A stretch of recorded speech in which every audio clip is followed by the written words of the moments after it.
Yeah, come on. These fuckers, right? Do you know? I don't know if it was the last episode or the week before or whatever.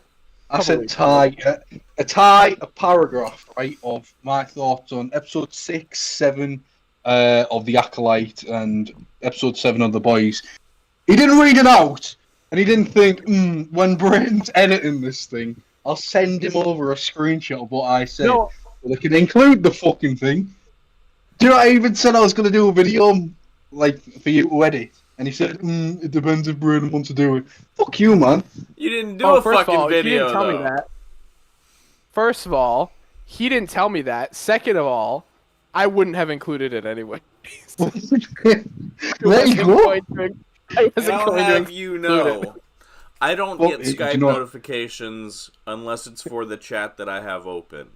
So I don't get no notifications for your fucking private message. Why would you private message it to me when there are 2 All Things Geek chat rooms, Skype and Discord? Yeah. Well, you know what, right? You still seen it and you didn't say anything to anyone else. So. Yeah, I saw it after the podcast. Yep, we saw it after. There was no time. We had both stopped recording by that time, so we couldn't. You're lying. No, it's real. We had stopped recording. We had gotten off. Oh, yeah. Oh, okay, Princess. Alright, shut the fuck up. Welcome to the All Things Geek podcast. My name is Tyler, also known as Bionic Asai. Joined by the man whose name starts with a B. Brayden, or Renzolian. The man whose name starts with an A. Aiden, or Kierman, or Coda. And the whiny bitch whose name starts with an L. Len, also known as the Northern Dalek. Alright. Also known as. I had a proper moment there. I was thinking of Lego Builder 97. You know. I was gonna say, dude, why that one? He can't even count to 7. He can't even count to 7. Oh man. You can't. All right. It's been a week. Yeah. It's been a slow. Ty's just walking up. Yeah, that is not inaccurate. But that's pretty There much. hasn't been though, I assumed. Yeah, it's pretty much the case every week that I just wake up before the pod. Well, you do work really awful shifts, so I don't blame you for that at all. Yeah, we got a bunch of random bullshit to talk about this week because there's not really been anything big. That's because Comic-Con's next week, and of course, we record the pod before Comic-Con, so all the big news is going to come the week of the first episode of August. So that'll be fun. Mm-hmm. Yep. That'll be a long episode. Probably, yeah. Unless it's a boring ass Comic-Con, which it won't be. I think it's gonna be a really exciting one. Mm-hmm. Hopefully, I hope so. We got some Marvel toy news. We got the SHF. Ooh, Marvel. I don't think anyone heard what you just said. You Ty, can't boo this guy that's racist. He's Indian. Spider India. Boo Marvel, Locan. The worst episodes. Alright, okay. So, here's photos of Spider-Man India from Across the Spider-Verse. That's what it's called, sorry. Mm-hmm. A movie I still have not seen. That's crazy. I've seen it once. I watched it last year. No, I don't care. I don't like. Is it on Netflix still? Shit. Okay. I don't even think it is. What the It's not as I don't love it as much as other people do because that's my cool. No, I got a lot of issues with it, but most movies pretty damn good until towards the end. Kind of takes a little bit of a nosedive at the end, but I will say it's the Spider Society stuff. That's what I'm really griping with. So you're griping with it. Yeah, I'll say this figure looks great. I mean, Legends hasn't made their version yet, so this. Yeah, faithful to design, and it looks great. When I saw these photos, I was like, "Oh my god!" They have the Hobie figure with him, and he looks absolutely stellar. He does. And I know he's been revealed for a while, but yeah. I'm like, oh, so yeah. I mean, I'm not collector of SA figure arts at all, but yeah, Yeah. it looks cool. Looks accurate. Their Looks 99 is pretty good. I probably won't get this one. I can't really say if the likeness is good or not. I don't really remember. I feel like it's pretty good, but I also can't really tell. I think it's spot on. Okay, fair. Thank you. I think it's spot on, man. Spot That's on. good. It looks like a great figure though. So if you want to get it, go get it. Go fucking Pre-order. get it, man. Solid advice, though. Yeah, it. lock in your Just- pre-order or don't. Just get it. What are you doing? Buy it, Go man. get It's it. 94 Buy it. USD, so you know. Or you save just- your damn money. $100. Go get it. I actually don't know why he's that expensive. Is it because he comes with that weird like flower thing? I assume, but like I didn't even remember that from the movie. That's weird. He's more money than Obi. It's odd. Okay, moving on. Really? Yeah. Huh. That's SH figure arts for you though. Some figures will just be way more expensive, and you're like, why? Good question. Okay, I got some pictures. Hold on. Moving on. I need to blow my nose. Okay, blow your nose. Oh, don't. Moving on, we have the. There's been a leaked image of the Marvel Legends Wolverine figure from Deadpool and Wolverine. Yeah. I sent this to chat. There you go. I've got a few comments on it. It looks great, don't get me wrong. But I think the mask is off, and I also do not like the colour of yellow they used. I think it's a bit too vibrant. It doesn't really match what we see in the trailers or anything. Those are my two only issues with it, but apart from that, it's amazing, and it's definitely something I want to pick up. Yeah. I think it looks pretty good. My biggest issue, like you were saying, Rangus, is with the mask. I think it looks a bit off, especially with the unmasked head. Looks fantastic, just like Hugh. Photoreal looks spot on, but it's with the mask where they have his facial hair. It looks more lighter, and I guess with the yellow, but the suit, obviously, when we're first going to see it, it's all clean and everything.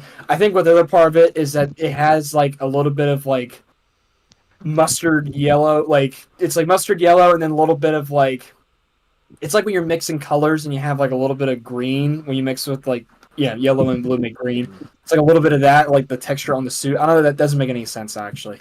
Forget that. Anyway, I'll grab a it's not picture from dirty, but you can probably stuff it up. That's what I'm saying. It's gonna be clean like that. I think the articulation looks pretty spot on. I hope he has butterflies. It looks like he might, but at the same time he might not. Oh, maybe. It's hard to tell. It's a little hard to tell. Yeah. I know some people are griping that he doesn't have a diaphragm joint. I don't think it would work here because if you want to have a Wolverine figure, you always want to ab crunch forward. Like he's got to get kneeled down and get fucking pissed. So I rather have that, or like what he just did with the astonishing. Hasbro doesn't do the diaphragm joints very well.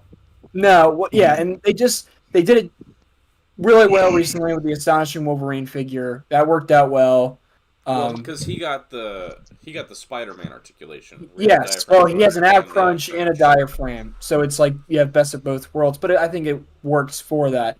But no, details look spot on, and also we're looking at a low res photo, so I think that's another thing where I'm going to keep my opinion kind of like simple here. I mean, it's like such an exciting prospect just to see this as a figure, but like with the color, I mean, other details, let's wait for final photos, which we're probably going to see next week for Comic-Con. I'm really curious to see what the Deadpool figure is going to be like, because he's probably going to be all decked out, very bright, vibrant, rather than what we've gotten previously for the Legacy figure and also in the Fox films, the first two Deadpool films. So, no, I'm excited, and the box looks cool.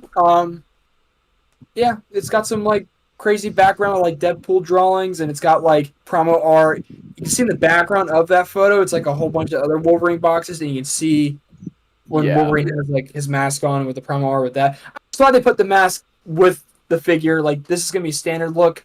And I was thinking earlier too, if they were to go back later on, maybe do like a 2-pack with like Deadpool and Wolverine, to have him be damaged, like we see in the trailer, sleeveless, damaged torso. Different, maybe masked head with more like an angry growl, like we got with just Astonishing Wolverine, or different hue head. I would love that. That'd also be a great way. I wonder if we're gonna get Deadpool with an unmasked head and have a Ryan Reynolds head finally. That would be so Maybe. cool. I just thought about that. Because they're doing a masked head for this Wolverine. Can't they do one for Deadpool? Yeah, Yeah, maybe. I mean, if I don't know. anything, I would maybe want that to come with the like Power Ranger looking Deadpool who has just long circle hair and is I Ryan think Reynolds. his name's Hot Pool. Yeah. If anything, I'd want them to make that figure and come with a Ryan Reynolds head.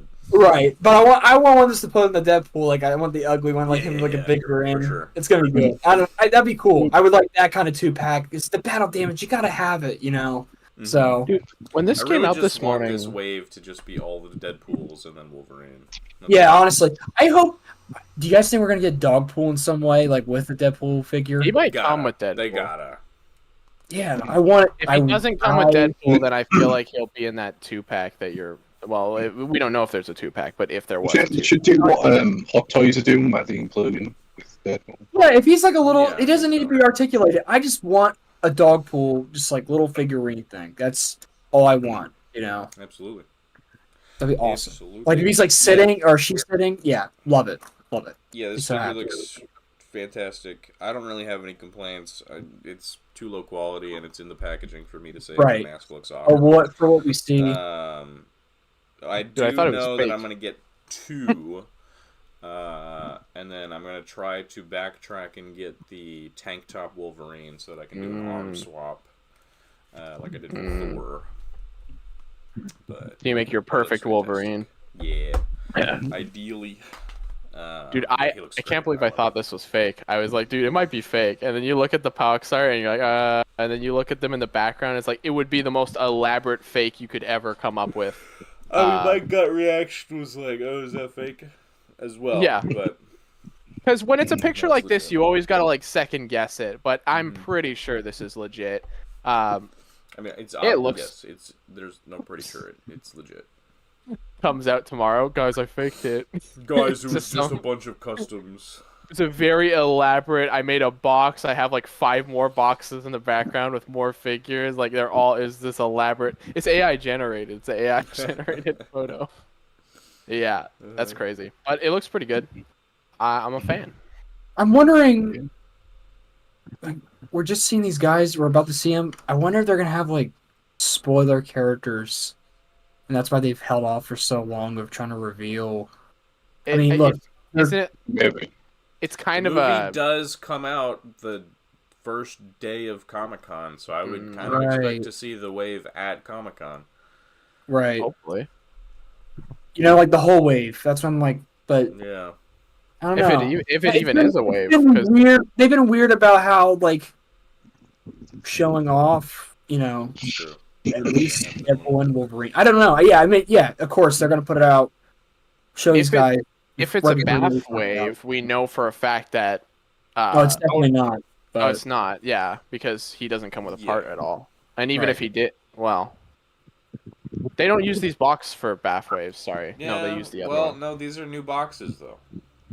Do the Strange Mysteries or does that wave have the new Strange boxes? Tales, yeah, Strange Tales has like even like the label with like build a figure. So Okay, all right. I was getting my wires crossed a little bit. Okay, fair and they're enough. a little bit bigger, obviously, to accommodate with the part, the body, the piece they're coming with. Right. So Right. Okay. Fair I enough. don't know. I Interesting. think the Marvel Legends panel. I think we're in for a good couple of surprises. That's for sure. We're in it So, for a good Yeah. time, I think. Yep, Hopefully. definitely. It's Hopefully, been too long since we've had a good, juicy Marvel Legends panel. So yeah, Mhm. yeah. okay, moving on. Hasbro revealed the Studio Series 86 Commander Class Optimus Prime. Just want to give my quick thoughts. I've seen the size of the thing. It's not massive. It's going to cost about £90 or whatever. I don't know what that's going to be converted to dollars. But it's mainly to do with the engineering, taking a lot from the Masterpiece series and stuff. Yeah, it looks great, but Oh, interesting. yeah, the size and the price is gonna throw me off massively. But overall, it looks great. And the Studio Series with the 86 sort of stuff, it's always doing great stuff. So it was a surprise. We're just waiting on Megatron now, and I think that'll be the entire cast done. I'd be tempted if it wasn't, gonna be over $100. That'd be cool. Yeah. There's better Optimuses you can find, or probably cheaper. Like more. The Earth Spark, not Earth Spark, Earthrise Optimus. It's a great figure. I still want the red Optimus. I that's all I want. There's actually a few characters I think they still need to do, like Shockwave, Soundwave, Megatron. Those are like the main 3 that I can think of. But apart from that, like the 86 line, it's almost done. But yeah, looks like a good figure, but I'm definitely not paying full price for it. All right, fair enough. Okay. Transformers, it's cool, whatever, I don't give a shit. If it transforms, I don't want it, alright? I want an action figure of Optimus. I don't want no stinky Transformers. Dude. Big fan. Dude, it's in the name, man. I'm not a fan of trucks, I'm a fan of Optimus Prime. I'm not a train of fucks, I'm a train of fuck. Shit. Flip that around, please. Nope, that's staying in. No, I look like a fool. I look like I'm a fool. We got a better look at the Lego D&D collectible minifigures Wave, and it looks fan-friggin-tastic. We got... You sent photos? I sent the photo. Oh, you did. Beautiful, thank you. We got a few named characters. We got the Lady of Pain, we got Tasha, we got Strahd, we got Zastam, and then we got a bunch of different, like, sort of player characters or NPC characters, as well as a Mind Flayer from, Braden would know from Baldur's Gate 3. Are they not just from D&D?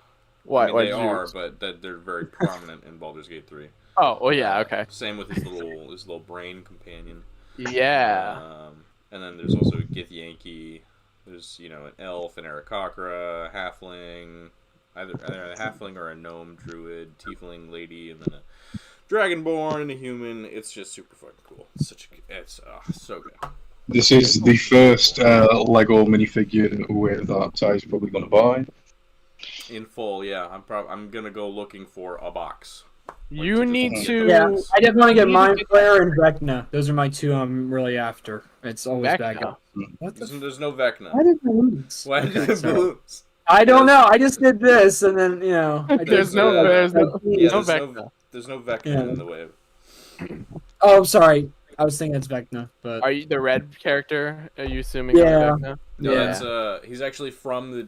Have you seen the D&D movie yet? No.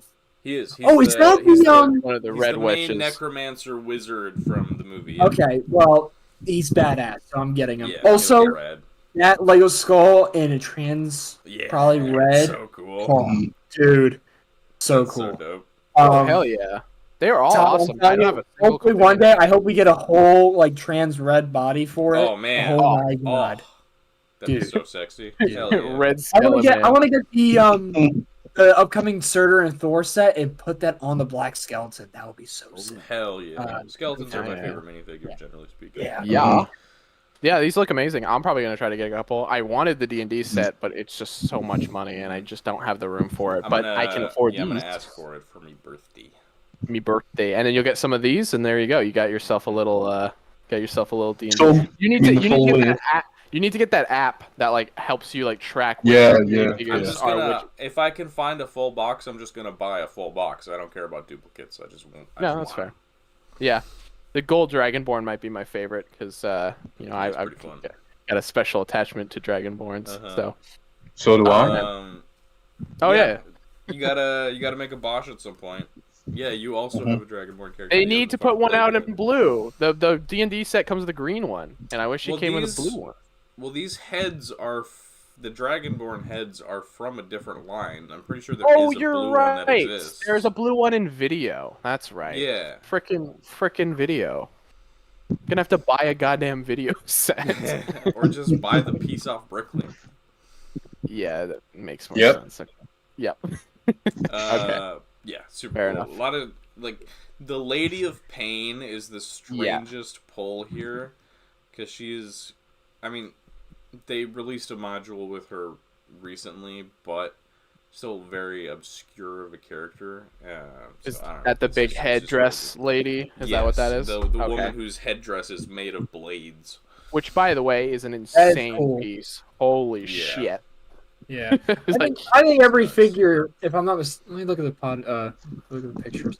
Yeah, I think every figure they all look great. There's something interesting about each one of them. Mm-hmm. I love the witch. That I might have to get her too. Yeah, that's Tasha. Okay. Tasha's hideous laughter.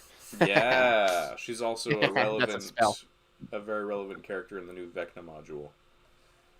Who's the little fellow with the hood and the just the druid, right? That's just the druid. Yeah. All right, I like him too. I like him too. He's got a little bird with him. He's very cute. Yeah, he's cute. The tiefling has a pseudo dragon. Strahd has a fucking rat. Yeah, it's a rat with red eyes too. Dog. Yeah, man, it's crazy. So cool. I love it. So much love and attention was put into this. It's awesome. Absolutely. Yeah, I was thinking about this CMF wave not long ago. I'm like, so we saw a leak for him. I'm like, we haven't heard much about it since. I'm like, is it happening still? And then thank God. I think they're slated for August. I think that's why. I think it was. Yeah, I was surprised they didn't put it out when they actually put the set out because it's like. Well, that leak was weird because they were like renders. They weren't even like the actual pictures. Yeah, that's what I mean. I'm like, is this they're actually getting them? I see what you mean. Yeah, for sure. For sure. But yeah, I could talk about that forever. But moving on, something else that I can talk about forever because this is fucking bizarre. Naruto is crossing over with IDW's Ninja Turtles somehow, some way. Naruto's actually gonna be cool now. No, Ninja Turtles are cool now, bitch. Yeah, this is insane. I love the designs for the turtles. I think they've been adapted perfectly. I hope that we get figures of these looks because, I mean, if I'm going to get a full set of turtles, I guess it's going to be this set now. There you go. It just makes sense. Even if they're IDW turtles? Yeah, even if they're shitty figures. Yeah. You gotta. But otherwise, yeah, it's just fucking bizarre. I don't know how long it's going to run for or, like, what the plot is, but to think that they've crossed over with fucking, like, everything. Stranger Things, Batman, Naruto, fucking Power Rangers. I'm pretty sure. Yeah, they did Power Rangers. They're in Fortnite. You know, like they're everywhere. Yeah, it's insane. The turtles get around. That's for sure. They do. They really do. It's awesome though. Yeah, good for them. Seeing them with headbands and like Donnie has the Konoha vest on. It's just so strange. Yeah, so strange. This must be very surreal. It is very strange, but it also makes perfect sense. They're ninja animal people, and they're animal. They all, except for Mikey, they all have the head wrap thing that you like on Raph. Yeah, I mean, I like it on Raph, but everybody else, they take it. It's a little weird to see them all with. Yeah. Interesting. Although Raph is the only one of the three of them who doesn't have the actual plate. Oh, you're right. He doesn't have a plate. He has it on his belt going across his chest. Oh, I guess Mikey has it on his scarf. Gotcha. Yeah. Interesting. Okay.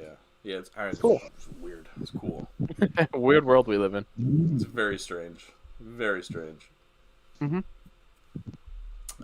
Moving on. Next, just one reveal today. Hot Toys revealed the Bad Batch Clone Commando Scorch figure. I'm going to say it's definitely 101. There's someone who loves Delta Squad and loves that game. Having Scorch in Bad Batch was a pleasant surprise. It's a shame the rest of the squad didn't show up at any point. But yeah, he looks great. The only issue I have is that Hot Toys are using the Hunter body, and with Clone Commandos they're meant to be far more bulkier. And that body really shouldn't be used for a Clone Commando. But apart from that, he looks great. It's definitely a release I would love to get, especially if the rest of the squad was going to get made at some point. But I highly doubt that. But I do love Scorch. He's my favourite member of the team, so that helmet's he's definitely one. I'd definitely like to get him. He's great. Glowing blue. Just a shame about the body, but yeah. Well, let's knock these next few things out quick so we can get to the meat and potatoes. Okay. Minecraft, the movie with Jack Black, has some designs that have come out that are very strange. Creeper looks like a creeper, I guess. It's very... It's kind of scary fuzzy looking. It's weird, but it looks like what I would expect. What's really scary is the fucking sheep. It's a little terrifying. Hold on. There you go. I forget what else they said. This is the sheep, creeper, and bee, and Steve. Oh yeah, the bee, and then Jack himself. It's such a so based on the bio, it doesn't sound like he's actually the main character of the movie. No, I assume it's Jason Momoa's character, whoever that is. That sucks. Alex. That's no, he's not Alex. I wish he was though. That would be awesome. He's like a buff, like. That would be hilarious. Look, as stupid as it is, and I realize how dumb I sound for this, and how cursed and evil it would look. I really wish Jack Black's head was square and scary. It would, although he kind of already has like a squared off look already with his beard looks, so he kind of already is rocking that look. Yeah, I mean they could have just shaved his beard and his hair to be more square.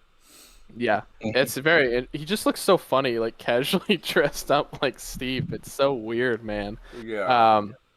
The mobs look weird as hell. From what we know, they're going for like a very weird, like animated, but also like live action-y look. Pikachu kind of look. Yeah, kind of. Because we've seen like the trees, and they're like real trees that are like shaped like Minecraft trees. It's bizarre.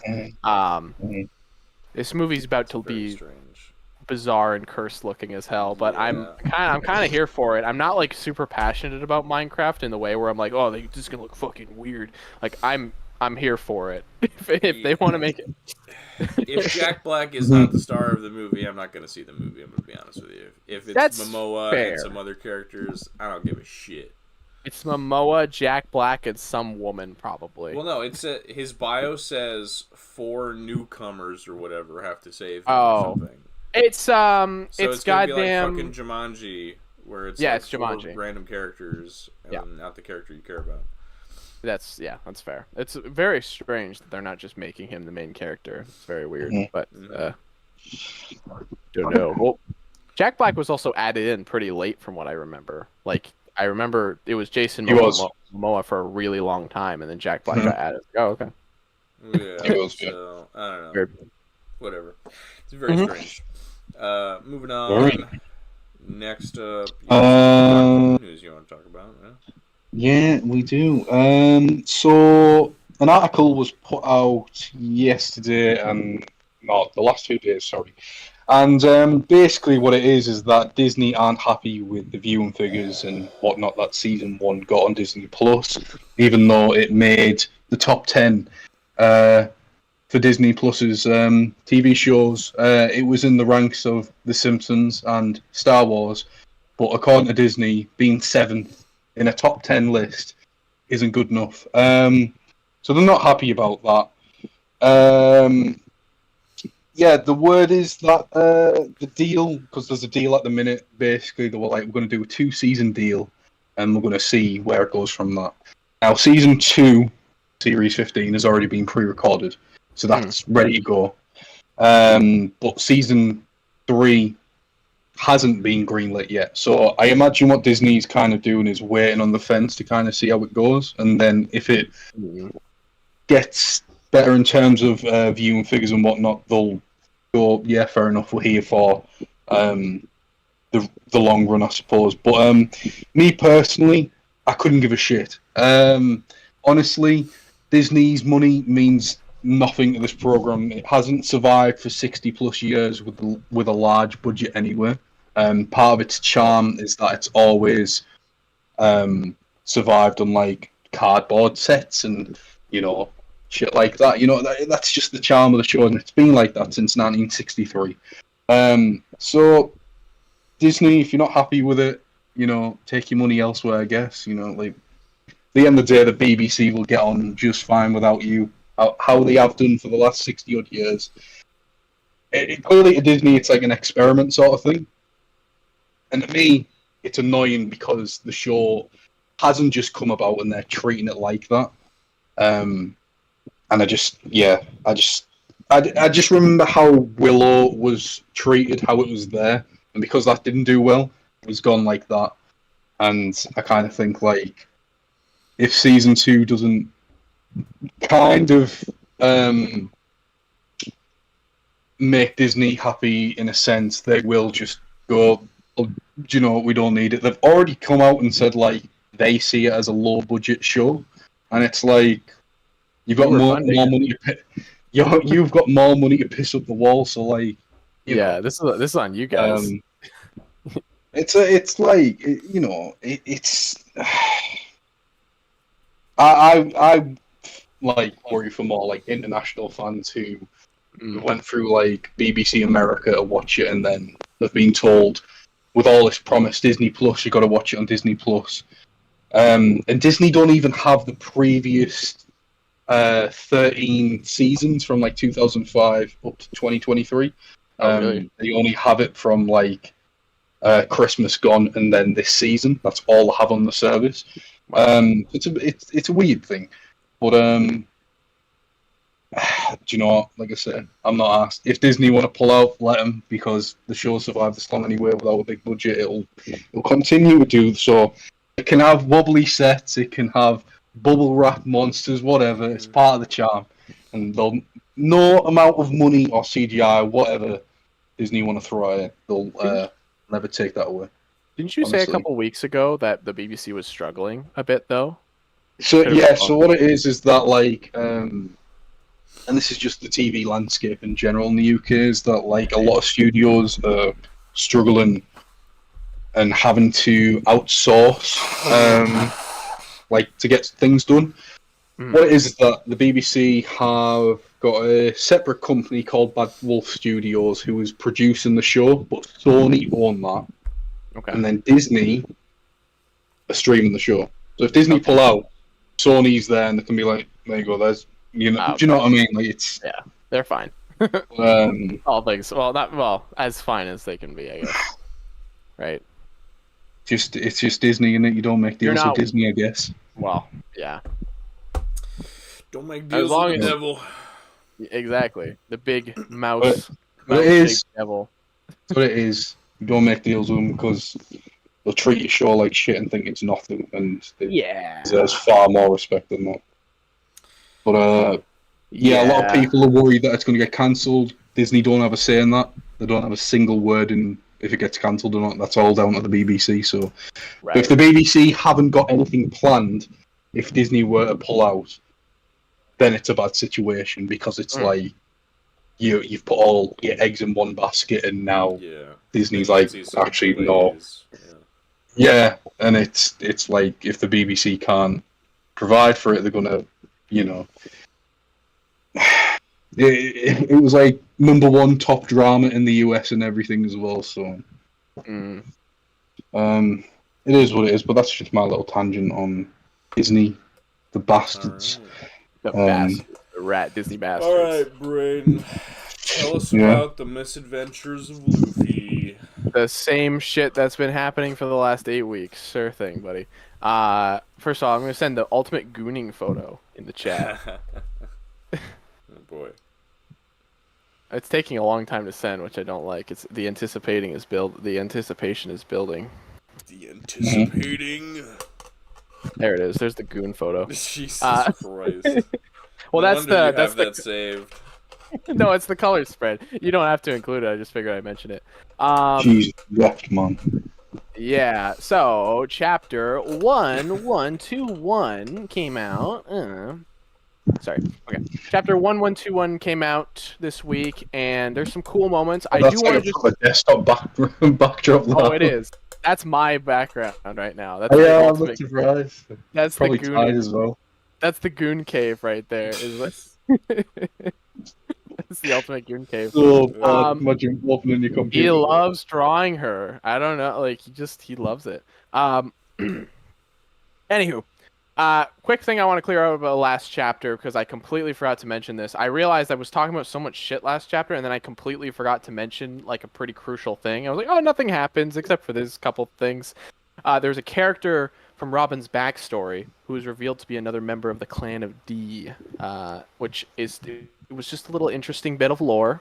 Everyone's a D man nowadays, so it's not that surprising, but still, it was just a thing that I neglected to completely mention. There was a whole flashback with him and Vegapunk, so I figured I'd just quickly mention it here. Getting back to the modern chapter, though, there's been some crazy shit. Bonnie turns Gear 5 again, which is pretty cool. They get another team-up attack against Saturn, and they literally blow, like, pieces of him off and like start like causing him to like die. These guys regenerate, so they're gonna be just fine.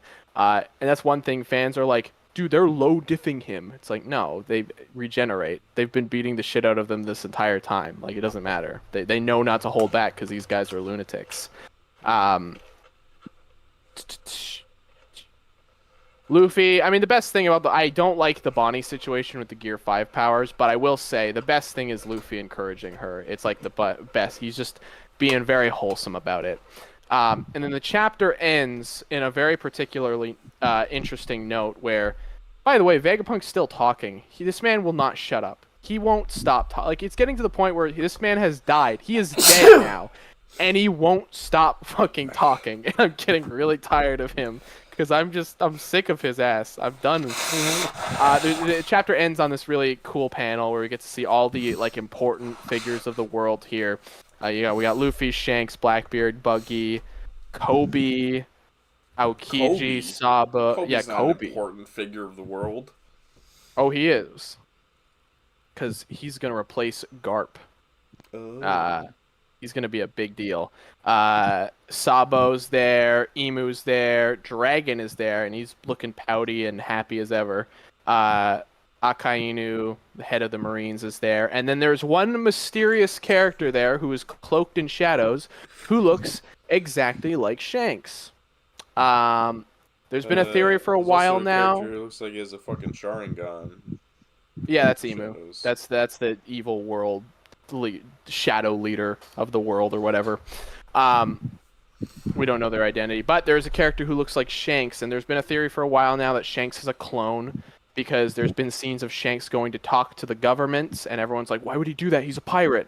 Well, we might have the answer. He might have some clone, or this might be his twin brother or some shit. We don't know. But we might find out and also Shanks' dad or his clone's dad is here too. That guy with the beard in the bottom corner. He has like a crescent moon beard. And as a kid, he looks exactly like Shanks. So some crazy shit going on. That's a pretty crazy panel. That's basically it though. Not much else to mention. It was a pretty enjoyable chapter, but shit's getting crazy. Yeah. Okay then. Okay. Okay then. We'll talk like about that, some bitch. Stop crying. What you did to me? Wait, you don't like Kuma? You don't like his face? His weird ass face? Do you like how his baby's like the size of an ant? He had a massive chin. He does have. It's like the size of like the Veneton. That's like one of my favorite characters in the entire show. This is Lei's face before the Nami picture and after the Nami picture. Yeah, he actually saw that's him after that's him post goon session. I don't think so. All right, moving on to wrap big things talks. up. We got the big shit. We got Yeah. the Acolyte and the boys. Should we? Starting with no, it's fine. I don't think Starting with the Acolyte. Aiden didn't watch it. I don't think. So, starting with the Acolyte. Hold on. Can I quickly just give my thoughts for last week? Yes. All right, go ahead. I'll be right back. Lei's gonna bore the shit out of me. Oh shit! No, I'm actually gonna walk away as well. No shit! You don't need to talk about it anymore. It was arse, man. Yeah, it was just a bad episode, man. I mean, I didn't watch episode 3 because everyone told me not to, and I was like, I'm not going to watch it. This was I had a little better bit of, version of episode 3, and it still was not good. still pretty bad. Yeah, it was just a underwhelming mess of an episode. Saul is such a perv.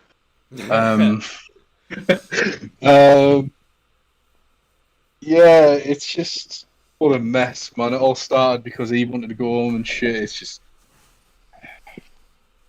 when people complain about the show, that's the episode. I'm like, yeah, fair enough. I'll give you that. 50 witches die because they get disconnected from a Wookiee brain.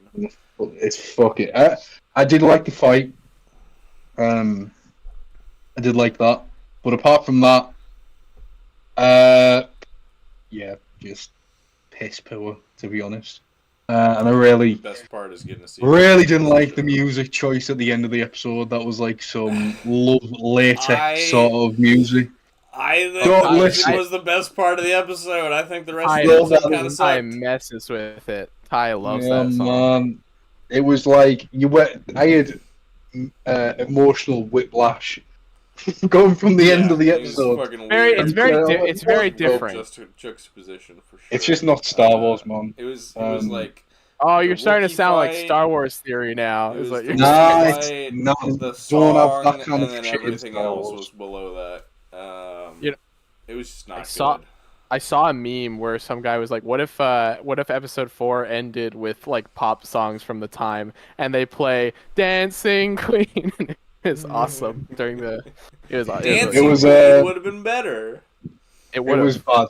It was a bad episode, but damn. I will say I'm glad episode 8 stuck to landing for the most part, and yeah, overall, I think it was solid. We'll discuss a certain. Nailed that landing, babe. Yeah, because if they didn't, wow. Yeah, it could have gone bad so easily. This episode was my like ideal scenario. I got everything. Yeah. It was all really good. This was the episode that actually had me invested in Osha and May for the first time. Yeah.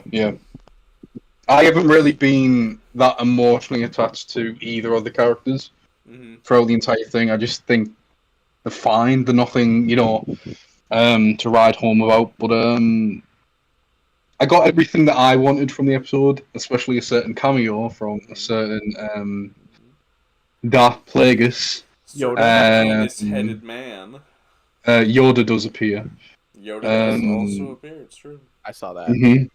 Yeah, Darth Plagueis, which is wild. And there was a lot of shit about that because apparently that can't happen, even though there's no date in canon or legends of his date of birth or this, that, and the other. It's only said that he's like 100 years old, but it never states when he was born. So shut the fuck up. It's okay. Yeah, that cameo, I was like, yeah, that's all I need. And Palpatine is 50 by Phantom Menace, so you still got like 30 years before Palpatine is even born at the moment.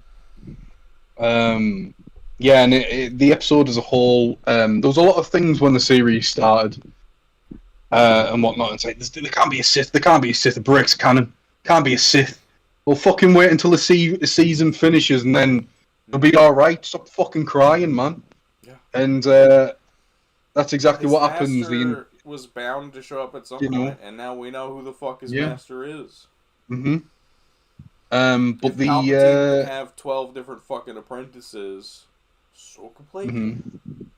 But yeah, the answer, like it solved the issue of breaking canon, with the Jedi lying to the Senate and whatnot about what actually happened and covered it up. They're shifty as shit anyway, so I expected nothing less. And even the senator in the episode said they're like a cult and whatnot, and I watched it and I was like, yep, Ty, that's you. Calling them out for exactly what they are. The only thing about that is I wish that Ki-Adi Mundi actually knew about the Sith so that he was just bold and then kept it to Qui-Gon in Phantom Menace. That would have been great. Yeah. Just would have made him out to be a dick, which he is anyway. And there was a lot of thing about like Yoda knowing about it all, but you could kind of take that scene as she's just saying, like, confessing something to him. It doesn't necessarily mean that she's going to say to Yoda, Yoda knows a lot of shit, though. She might tell him about, like, her fallen apprentice or something, but she's probably not going to be like, hey, there's definitely a Sith running around. He'd be like, okay. Yeah, but Yoda does find out about the rule of 2 somehow, some way, so potentially that could be a season 2 thing. Yeah. So, really, overall it was a good watch. Really good. Oh man, yeah, watching as soon as Osha was like, I saw May with a lightsaber killing Soul, I was like, no, you didn't. You saw yourself killing Soul. We know what's happening here. The thing is as well about like. About like you can't use a weapon to kill a Jedi. Well, no one theorized the Force choke. Yeah, didn't even think about it. I gotta say, seeing a Kyber crystal get bled for the first time in live action, that was a pleasant surprise. Again, people are moaning about that. Just fucking shut up, man. Because Vader struggled to do it in the comics. Well, here's the thing: her Kyber crystal was cracked, his wasn't. So. A Sith rite of passage in the comics is to take the lightsaber of a Jedi and bleed it. She took her Jedi Master's lightsaber and snapped his fucking neck. So, yeah. Yeah, so, and when he's being choked and he's crying and he just says it's okay and then she kills him, like, oh my god. Really good. Soul, great character. Great character. Deserved what he got.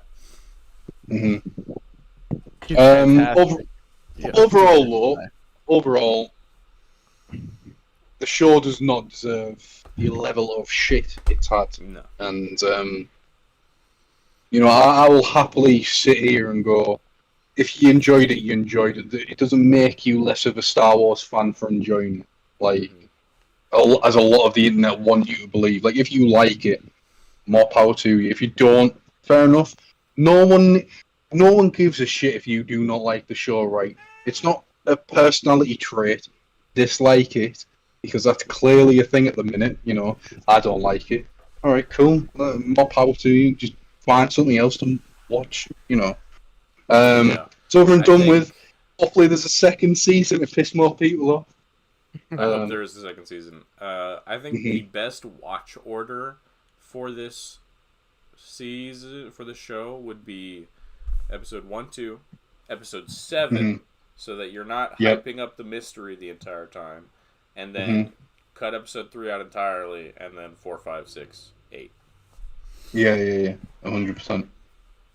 Yeah, I agree. I think that would just be the ideal way to consume the show, but otherwise, really good show. I was having to think about like where I would put it with the rest of the shows and whatnot. It's better than Obi-Wan. It's better than Boba Fett. Absolutely. Yes. Absolutely. Where would I put it? It's better than season 3 of Mando. Nothing in Ahsoka got me reacting like Kamir did in episode 5. I'm gonna be honest with you. You say that, but those Clone Wars flashbacks, man, that was some exciting shit. Yeah, I do like Ahsoka. Anakin, man, I love all the stuff with Annie. Yeah, but it's not Vader. real. It's a I know, but it's cool as shit, man. Not real. This man's real, and he's real fucking sexy. I would say top 2 still, Mando season 1 and 2, and Andor. For sure, yeah. I'd probably put Ahsoka next, and then this. Season 3. I would do the same Obi-Wan, just because Ahsoka doesn't have 2 episodes that are like major pitfalls. Yeah, that's true. And plus, you're getting Ezra. Yeah. And Ahsoka and whatnot. So. No, that wasn't handled the Yeah, best. yeah. It was a fun watch. Yeah. Really, it's going to be like The Last Jedi, in years to come, people look back on it and go, actually, that wasn't that bad. Yeah. I mean, the highs are very high for this show. Mm-hmm. And the lows are very low. Pretty low. Uh-huh. But, let's talk about Thankfully, something most of the lows is just, again, 2 episodes. Yeah, so. those 2 episodes. But, All right. Oh, and another thing I quickly want to say. When I went online and I saw people moaning about Hell being talked about, oh man, did you ever see episode 4 or episode 5 or Clone Wars? Uncle Owen says Hell. Han has says always Hell. been talked about. It's a term that's always been used in Star Wars. It's like, man, you are fishing for shit. Ever since Harrison Ford improvised the line in episode 4, it's part of Star Wars. This literally happened in Last Jedi, and everyone was like, "This didn't happen." Everyone will go back to the originals, and everyone's like, "Oh, okay." And it's the exact same thing. It's like clockwork. It's going back around again. People fish, man. The people like who fish for this sort of stuff and pick anything apart just choose to forget. Yeah, they have fish brains. They once it's gone. And then you remind them like, oh, well, I didn't really. Oh wait, man, how the fuck, right? Did you watch Empire Strikes Back and not think that line Han just gave to that? I'll see you in hell. Like one of the fucking best lines in Empire given by Han. And you're not gonna go, you know what? Hell in Star Wars. Actually, Christianity does not exist in Star Wars, and neither does the devil or the traditional interpretation of hell. So shut the fuck up, Han Solo. It's almost like these people haven't seen these movies in like 10 years, and they're just remembering stuff from their childhood, and they're not fans. It's almost like they hate their property that they apparently like. Nobody hates Star Wars more than Star Wars fans. Never boring at this point, man. Fucking boring. Before we move on, I do just want to quickly share something very quickly. He's gonna send another naked Nami pic. Yes. No, this is the conversation I had with Thatch because I didn't remember who the fuck Dark Plagueis was at all. Dark Plagueis. So this is a very fun inclusion. You can include the combo if you want to, Ty. I just figured it would be quickly fun to mention it and share it because it is fucking stupid. No, another thing as well is like the whole Plagueis learning about how to create life through the twins. Like he's gonna learn it from someone. Why is it such an issue that he's learned it from witches? Because they don't like. Because they're lesbian. Shut the fuck up. Go outside for once in your life. Interesting point. Did Khmer not use the Force to heal Osha's wound? I think he did, right? I believe so. Yeah. So that's interesting. So maybe maybe Plaguey already knows some of that, and like that's maybe his focus of study, and now creating life is just the next step. Here's the thing, right? Come if they do a season 2, either one of these characters are going to die because the rule of 2 is the thing. Oh no, they're both going to die because we know that Plagueis' apprentice is. So, yeah. Anyway, we talk about a good final as well. Yeah. Again, I wasn't on last week. Yeah. I wasn't on last week, and I wasn't on for the week before, I believe. Whatever the Tech Night episode was. No, you talked about Tech Night. Episode, right? Yeah. I didn't. You didn't watch the Tech Night episode at the time. That's right. Yes. Sorry. So quickly, episode 6. The Tech Night episode, genuinely my favourite episode of the season. It was so fucked up, and I loved it. It was weird, man. It was funny as shit. But the gimp, whatnot. It genuinely is probably one of the funniest episodes I've watched for the show in a long time. It was so weird. Episode 7, That was solid. I didn't like the shapeshifter. Brain mentioned this in the last episode, how it was weird, like how she was ripping the skin off and all that shit.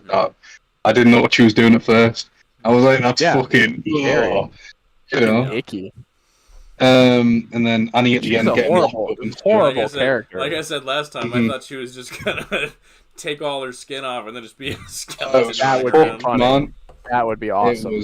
I wish. But it'd be gross too, because she'd just be a bloody skeleton. If it was just a perfectly clean, like white skeleton running through the halls, it like runs through a car wash and all the blood gets washed off. and Butcher's like, "Get that bitch!" Dirty man. But Ryan's speech at the end, that was very good. I was like, "Is he going to call out Homelander? Come on, man! Stop being a fucking little bitch. Do something." But he didn't.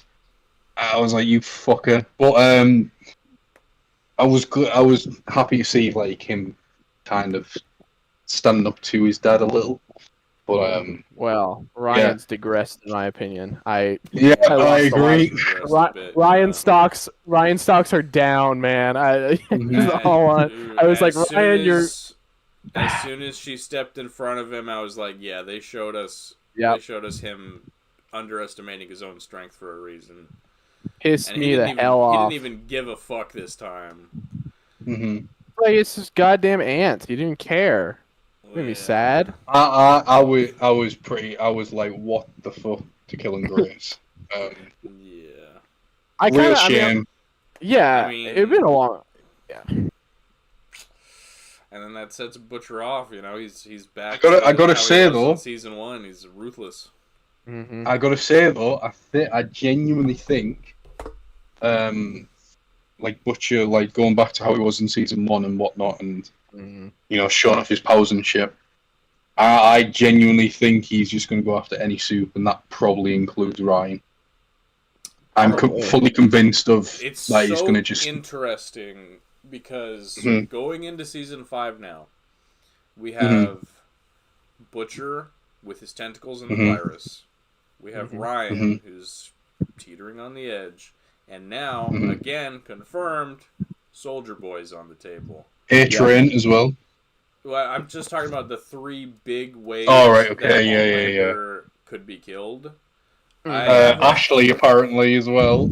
Yeah, Ashley's not gonna do shit. Ashley's gonna be a joke. Ashley's gonna kill Homelander, dude. I think that's true. If I had to predict, I think it's gonna be Soldier Boy's going to laser Homelander enough to where he's just soft enough that Butcher can get the jab in, inject the virus, and then just fuck him up. Yeah.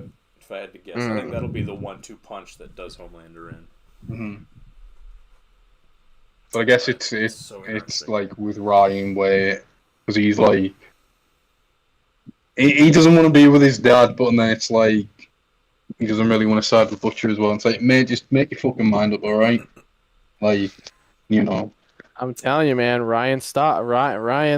He was like, he made so much progress this season, and then he did that, and I was just like, he flip flops, man. He goes from like, he does. Being like, oh no, my dad's like such an asshole, but then he's like, I'm gonna kill someone. I'm gonna be fucking all right with it. It's like, mate, what the fuck, like. Or I'm gonna sip my milkshake with my dad and make this intern kick the shit out of this guy. And I'm gonna be really scared when I walk into the room and see that my dad lasered everything and that he's a monster and he's really upsetting me. But I'm gonna run away. And then when Grace tells me that my dad's a monster, I'm gonna throw her against a wall. Yeah, there was some logic in this episode. Even Grace mentioned that he raped Becca and like that was. He wasn't even like fucking thingy about that. Oh yeah, don't get me wrong. Like she was like jumped the gun horribly. Butcher would have handled that with more tact, and that's a problem. It's I was gonna say it's it's a bad thing when Billy Butcher of all people can fucking handle a situation better than like a government official. I like if you look at like Butcher's like approach to kind of opening up Ryan. He hey, there he is. Like eases him in and stuff instead of like jumping towards it and like. In that scene where Grace is like trying to just get at him and whatnot, he was like, "Yeah, just hold off, I know what I'm doing," sort of thing. He was just trying to get her to not fuck it up, and she was fucking it up. Yeah. Yeah. But at the same time, Butcher was also going to be like, hey, if you want to stay with your dad, whatever, it's fine. You know? Because Butcher, at that moment, cared more about Ryan than the fate of the world, because as far as he was concerned, he was about to die. But now, Ryan's let him down big time, and now he's maybe not gonna die immediately because he's got the cancer working with him. So, yeah, this is what I mean. Like, obviously, Grace dying, it's like someone Butcher obviously cared a hell of a lot about and whatnot. So it's like you understand his turn and whatnot, and then when he shows up at the end, he looks healthy, and you're like, all right, okay. And he acts very off. He's not evil. He's just how he was at the start of the show. Yeah, like he doesn't even touch Annie or Kimiko with his hentai tentacles. He warns them, but he doesn't. Yeah. This episode didn't go the way I thought it was going to go at all. It went to shit fast, man. See what he did to Ezekiel. Well, no, I figured. Well, okay, well that yes, but I meant like there were none of the deaths that I thought were going to happen in this episode. Like there was like they completely flipped that on its head. There was so much stuff that surprised me, and I thought it was a great finale. It really was. Yeah, I feel like it's. Did it take everyone else a solid second to realize that Kimiko was actually screaming? Yeah. Oh yeah, that was awesome. That was awesome. No, I didn't. I knew she was.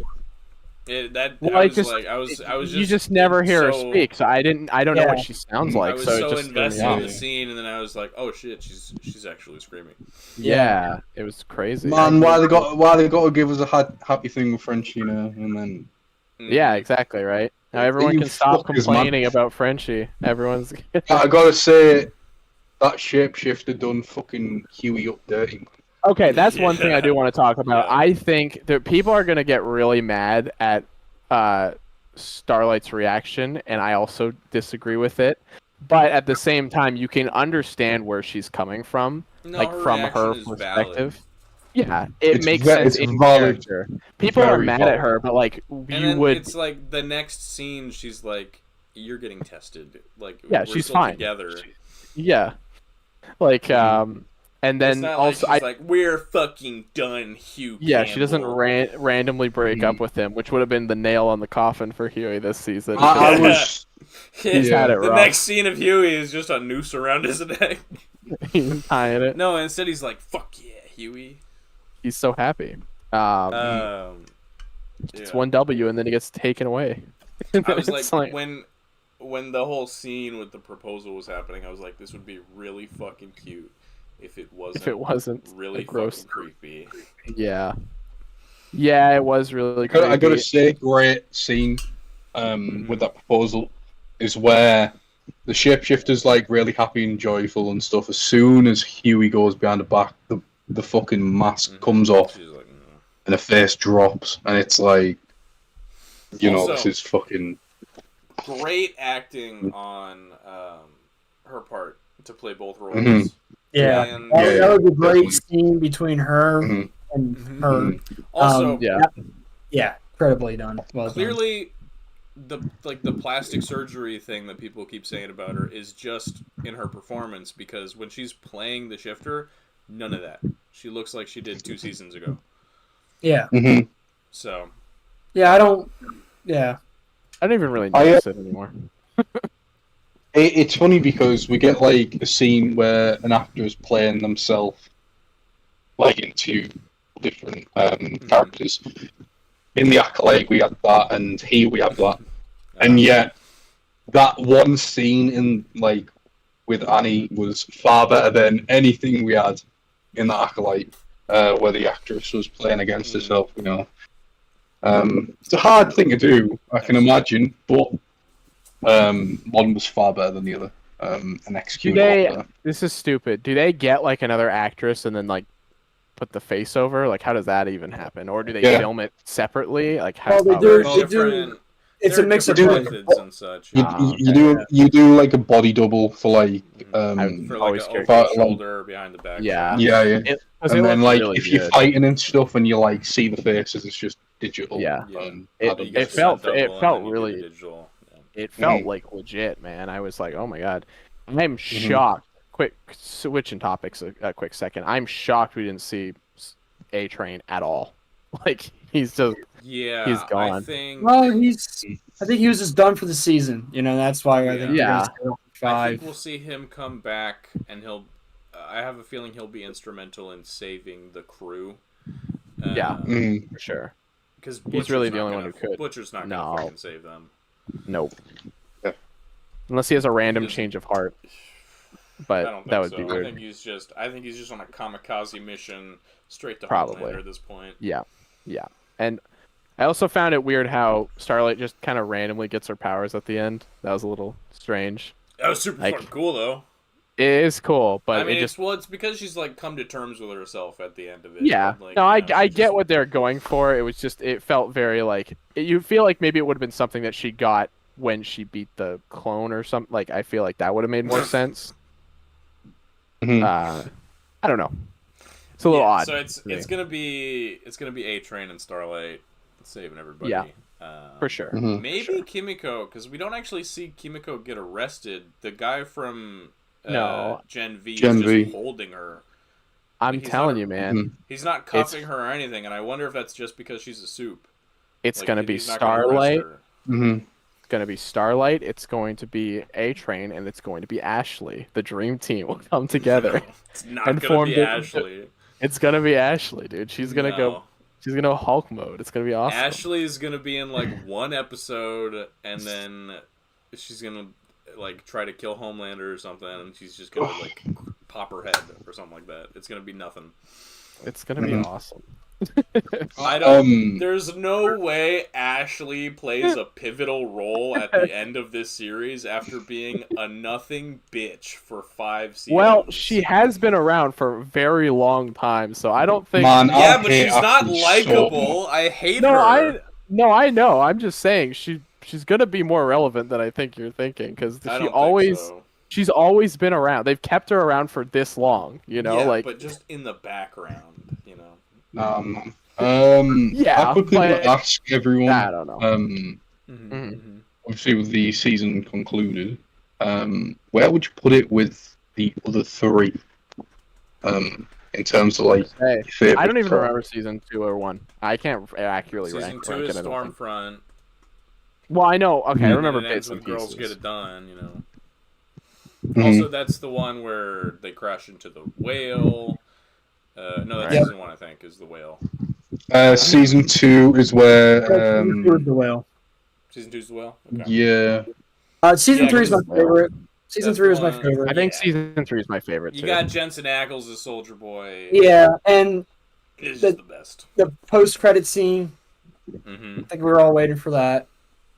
Yeah. Oh, yeah. See him again. I was like, hell yeah. For me, season 2. Oh. Season 3. Season 1. Season 4. I like season 2 that much. Huh. I mean, season 2 is good. I remember really liking it. I mean, the final episode was just great. Yeah, it was. Like actually getting everyone like fighting together and stuff. And... Yeah, that was enjoyable. It's really hard to rank them. Yeah. So it's also good. But I mean, if I had to, I would say 3, 2, 1, 4. Just because I think 4 is going to be made much better with the payoff of 5. Yeah.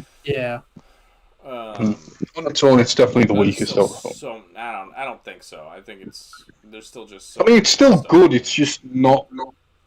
You know. Which season? Season 1. It is set up like at the end of the day. Yeah, but arguably season 3 ends where it begins, minus Queen Maeve. Yeah, that's true. So you know. I enjoyed season 3 very much. It's also the one I remember the most. But that's the most recent. Yeah, exactly. This one's very good though. This one's got a lot of great moments. Season 3 of the Dick. Yes. Termite. Of course. It's got Termite. It's got Herogasm. It's got the battle at the end. It's got some bangers. Season 3 has got some great. So like I said, it's got Soldier Boy, and pretty much everything with him is gold. I love the Blondie song that he sings. That's great too. Rapture. Yeah, Rapture. Yeah. This episode. Sorry, Lay. Continue. I didn't mean to get off. No, I was just gonna say like don't get me wrong. Like season 4 has been good. I'm not saying hasn't been. Like it has been good. I just don't think it's as good as what we've had in the previous 3. But I know that because it's set up obviously for the final season, and you need set up for the mad shit that's going to happen. Because if you don't, then season 5 wouldn't have the satisfying feeling you will eventually have. I think with like Stranger Things, if you look at that, I feel like season 4 on its own stands very well. It does do some good setup for the final season, but I feel like season 4 was such a return to form that series needed. The Boys is very different because I feel like everything we've been building up to is just to this final season, and this is like the preface, that we're having before obviously everything else. Yeah, well, I loved. I want to say some other things about the episode. I kind of joined towards the end of talking about it, but it was. I think a lot of people were like, "Well, that was different. I didn't think it was gonna be. I didn't think the episode was gonna go like that." And I don't know what everyone was expecting. I guess more action oriented, but to me, I think the tension was just unpalatable. I was like, "Holy shit!" It's just like every moment. Sometimes I was like, "There's like an audible." I was like, "Oh," like, "Holy shit!" Like, what is going to happen? There was some stuff I didn't expect. I didn't expect for Newman to get killed like how she did. That was pretty wild. That was brutal. I was just like, and it was funny because I was like, oh, they're gonna have her next season. They're like, she's gonna be elected and all this stuff, and then she's gonna try to go against him. I'm like, nope. They mention it, they cut her right off, and I'm like, okay, we're going a different way. So the boys like dispatch, and then they all get captured. I'm like, holy fuck, this is all in it.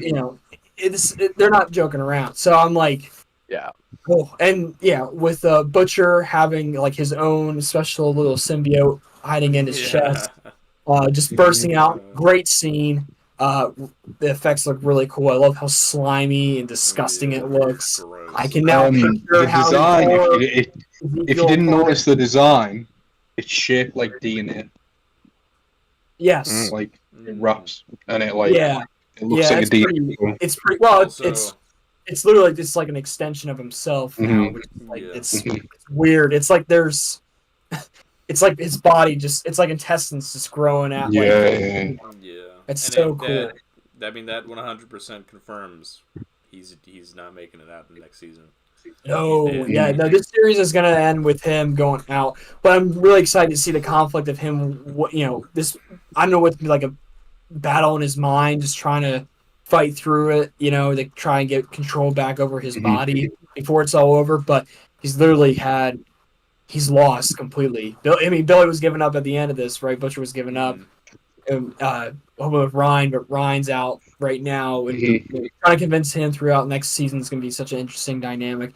There's just so many moving parts, but I thought it was great. That was a great finale. It sucks. Like Lay was saying before, that we have to wait 2 years. But I think.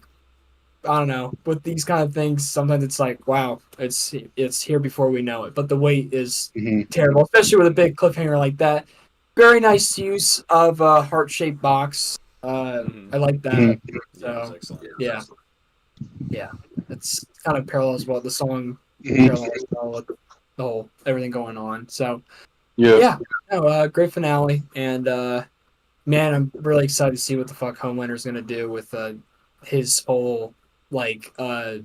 Soup, Anthony Starr's mentioned that it's going to be like Vader and the Empire. Yeah, that's what it sounds like. I'm like, that's fucking awesome. So I'm really them putting Love Sausage to have to get MM was just like I was just gonna say that. Such a slap in the face to Emmett. Yeah, it was. He's been having a hard. It's him and that guy always. They've got some sort of bond. I know. Well, like mortal enemies. Yeah, they do have a bond. He's touched his penis. That's their bond. Exactly. Crazy. I'm surprised to see that guy's back because last time we saw him, his dick was on fire. Yeah, he's fine. He healed for though. Yeah, he can heal. I'm sure. True. Noticed that he didn't have any scarring on his dick.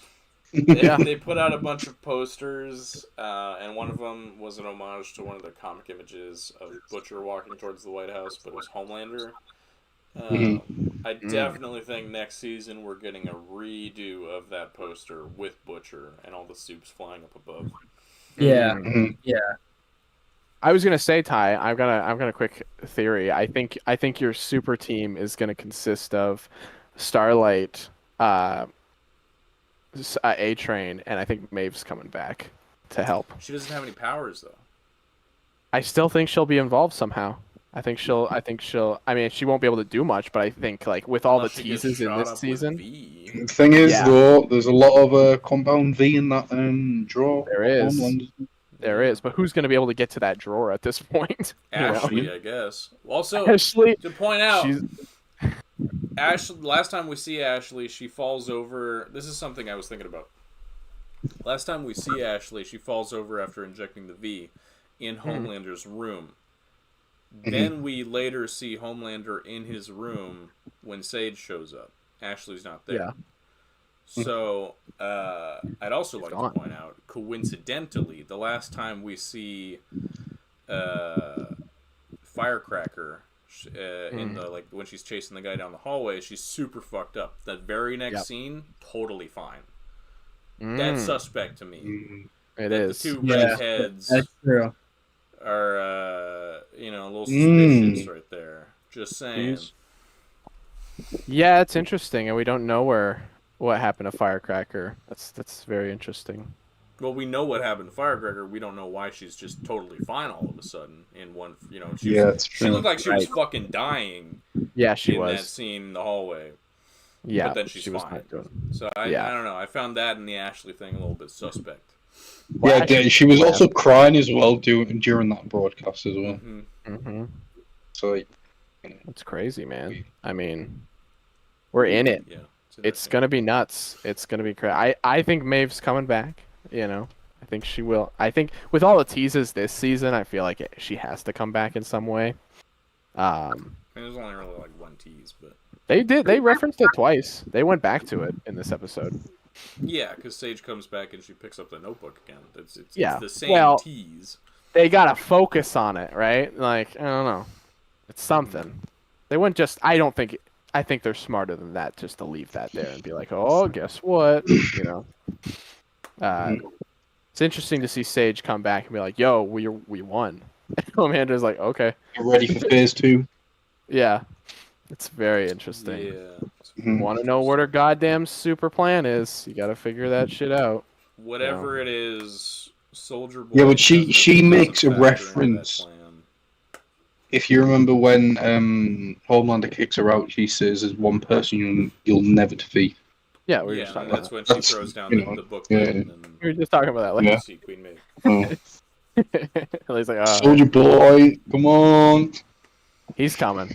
Yeah, I'm so interested to know what his deal's gonna be.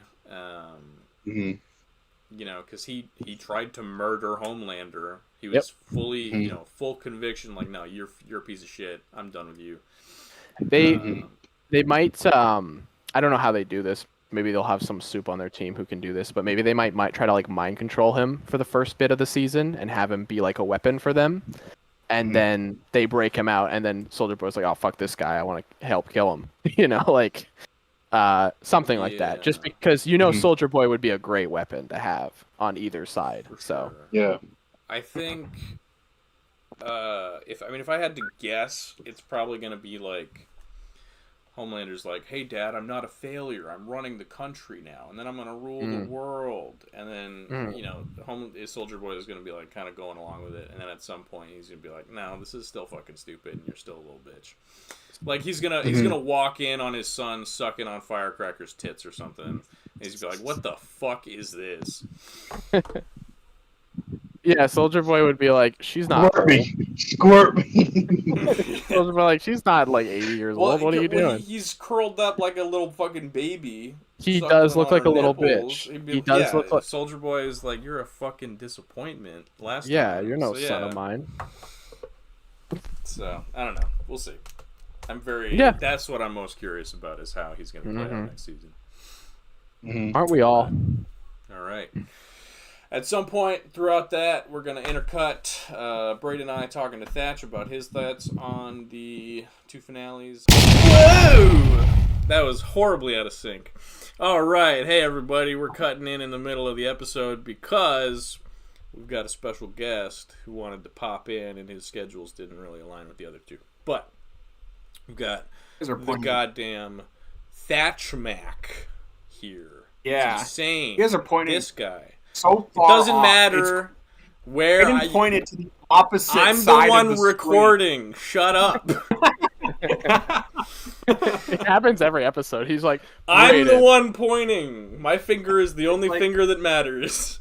It's like the Spider-Man meme. Everyone's just like in opposite directions. Yeah. Hey everyone. So Thatch Mac's here. He's graduated college. He's a fully functioning adult now. Not really. But he's here. You have a job for this summer, but whatever. I don't want to. We're talking about the Acolyte, the new Star Wars. New Star Wars, and then the actually good show, The Boys, and then. What you don't like the Acolyte? You're not a huge fan of it? I'm so indifferent. I'm so indifferent. Okay, so. I guess a good way to do it would be to talk about my experience so far to the finale, just like briefly to like recap. Since they've been on this journey with y'all the whole time, but not with me.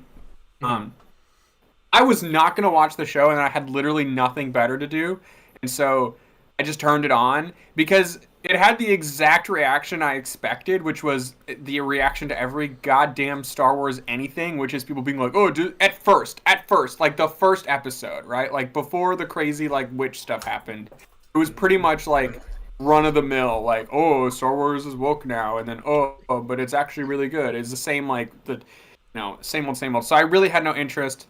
But I read the High Republic books. I read 1.5 of them, but I read the good one, like the first one that everyone loves. I read that one, and then I started the second one. That book is awesome. It's like I'm sure Aiden has said it, but it's a really good book.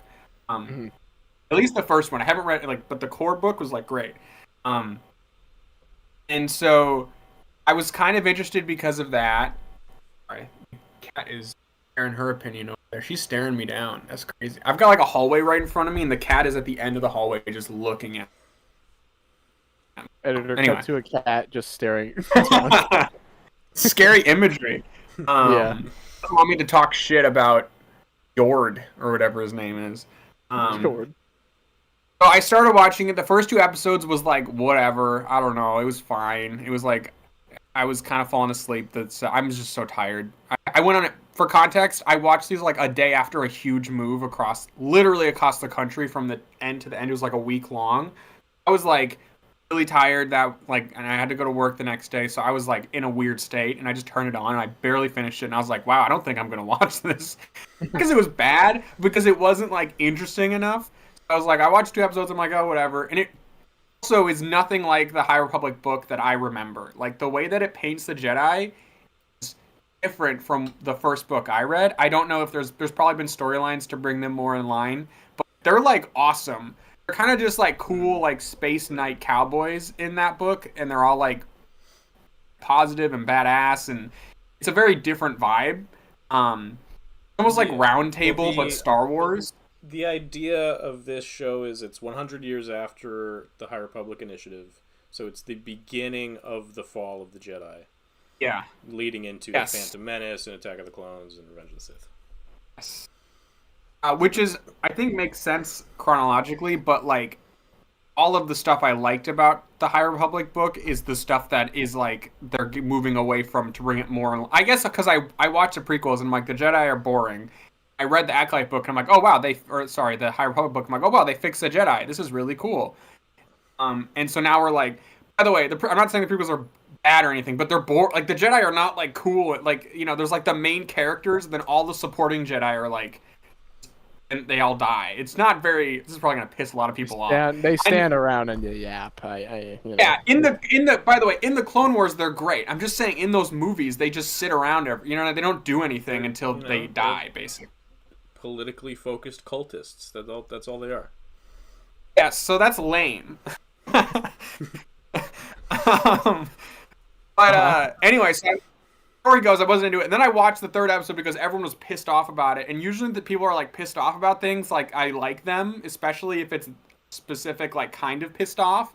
Like, I'm not gonna get too political, but I'm just gonna say a comment I heard from a friend at work, and I thought it was the funniest thing I've ever heard in my life. I watched that third episode, and then the friend at work was telling a story about someone they lived with, like a roommate, and they're like, yes, he was saying like that he was frustrated because there were too many gay characters in Star Wars. And I legitimately went like, there's like 2, like maybe 3, like there's really like if you count it, there's like not that many. Probably 1 or 2 hands, like at most, from what we know. Like, I can't name. There's not one. very many. Yeah, maybe like 1 confirmed. Maybe there's the 2 at the end of Rise of Skywalker, right? Yeah, they got edited out for the China cut. 12, yeah, edited out. Yeah, there's a kiss, Tyler. There's a kiss. There is a kiss, yeah, in that movie. Yeah, it's literally in the background though. People were freaking out about it. Yeah, you can't. It's like so minor. Those aren't characters. True. I know, right? Well, that's what I'm saying. The point is, I was like, that's so weird because there's like I can barely count it on one hand. That's the complaint. Yeah. So either way, but I watched that episode and I was like, this is really boring. Again, I was like, this is fine. It's a little goofy because there's like, it's just the way it's shot and like written is like that flashback episode. It's just a little corny, I mean, episode 3 sucks. It's the worst episode. Yeah. It's just like, and it's just awkward too. It's like janky. Like, it's like just the feeling of watching it. Not like any specific technical issues, but just the feeling is clunky in that episode. And a couple times in the show, I think, in my opinion, it felt clunky. Like, it felt like there would just be stretches where they were like, oh shit, we need to get all the characters on this planet. Like, it's really confusing that they're like all on the planet and like some of them leave, but then they like come back. It's like, and then like, doesn't the Jedi Council lady fly all the way over, stand there for like 30 minutes, and then fly all the way back, and then fly back again? It's just, it's a little planet, but yeah. It's just like, yeah, you're right. Yeah, it's just like janky. Like the flow of it was like, it was like it felt like we kept cutting between like 3 locations: the Jedi Council, that one planet, and then introduced not the Last Jedi planet. What is that? It's not the one from the Last Jedi, but it looks just like it. It's not named. Yeah, the one that they don't name it, but I guess Kimir's planet. Yeah, Kimir's planet. And so it was just weird. Like, I just felt like the way they moved the characters around in the plot felt really awkward to me, and so and it was just strange. And I don't know. So I feel like there was a way to like blur it and make it flow better. Like it was just weird how much hopping around and then coming back, and then like it was just janky to watch, in my opinion. And then either way, it gets to the one great episode 5, and I shit myself like everyone did, right? Like that episode's great, and everything about it's great. I don't even think I can think of a complaint. A really cool point that I really like is like the action scenes are really good, but there's a lot more hand-to-hand combat in it, which I think is really cool because these Jedi have no reason to use their lightsabers in training because there's no Sith, right? Like, they would be more experienced hand-to-hand combat than lightsabers because they would have no use for it, So that was cool. I wish we saw some of the High Republic lightsabers that have like it's not like a laser beam cross, just like in the hilt, like the classic. That would have been cool to see. But the action scenes were all great. I thought it was really bold when they killed off all those characters. That was crazy. I like freaked out when I was watching, and I was like, "Oh my god!" Because that does not happen in modern Disney Plus shows across the board. Like they just keep the most random characters alive for no reason. Yeah. Even The Mandalorian does it. Star Wars in general has shied away from killing characters for most of its run, so that they can come back, man. They always got to come back. But it's always the weirdest ones. They'll just be like, not even it's Star Wars and Marvel, but it's just they'll just keep the weirdest characters alive, and then they'll keep bringing them in, and I'm like, why? Like, it's just annoying. So it was really refreshing to then just like and like the child, like the little girl dies, and then like York gets his neck snapped, and everyone was so good, was like thirsting after him, like, and then he was replaced. Fucking sex machine. Yeah, and then the stranger. How do you say his name, Tyler? Chimere. Chimere. Chimere, whatever. I remember there was like that point of like, is the evil Sith gonna be him, or is it gonna be one of the moms? And everyone went, please do not make it one of the moms. That was and then me. yeah, well, I think me too, and I think that would have sunk. He was great. His physicality is great. I mean, Tyler, you said everything about it already, but just his like charisma is really unique. And I like also, as for a Sith, like the Sith always have this weird, like in terms of their charisma, like their vibe, have this demeanor of like edgy, like incel, like edgelords mixed with they've got a huge stick up their ass. Yeah. It's like both of them. You know what I mean? Like they never cut loose. They're always like edgy, but then also like really uptight, and it's really like all of them are like that. So it was really refreshing to have him. Like I love when the one guy is like, what does he say? He says like, oh, why didn't you try to hide your identity or something? He says someone says that to him, and then he just goes, I did wear a helmet. Like I just love that. Like stuff like that was great. It was he kind of just felt like what everyone wanted Kylo Ren to be is like what this guy was. Yeah. You know? Like absolutely. Really great. I like the kurtosis on the helmet. Adam Driver like is the epitome of that like awkward incel introvert vibe. Yeah. So he doesn't have the charisma to be like Chimere at all. No, he's a great actor, but he's not a charismatic like presence. Almost even in his best roles, he plays an awkward character. He's always awkward, so he's super awkward. And then like Anakin is like awkward and like weird, and they're all just like that. Like there's no like cool. Even like I love Darth Maul, but he's cool, but he's not like down to earth. He's not like charismatic. He's like eloquent. He's like educated, but it's like a different vibe.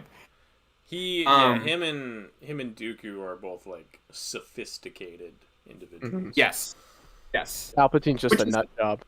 He's just a howling old man. He's my favorite one. It's a cartoon character. Palpatine's just a cartoon character. Yeah, he's like not.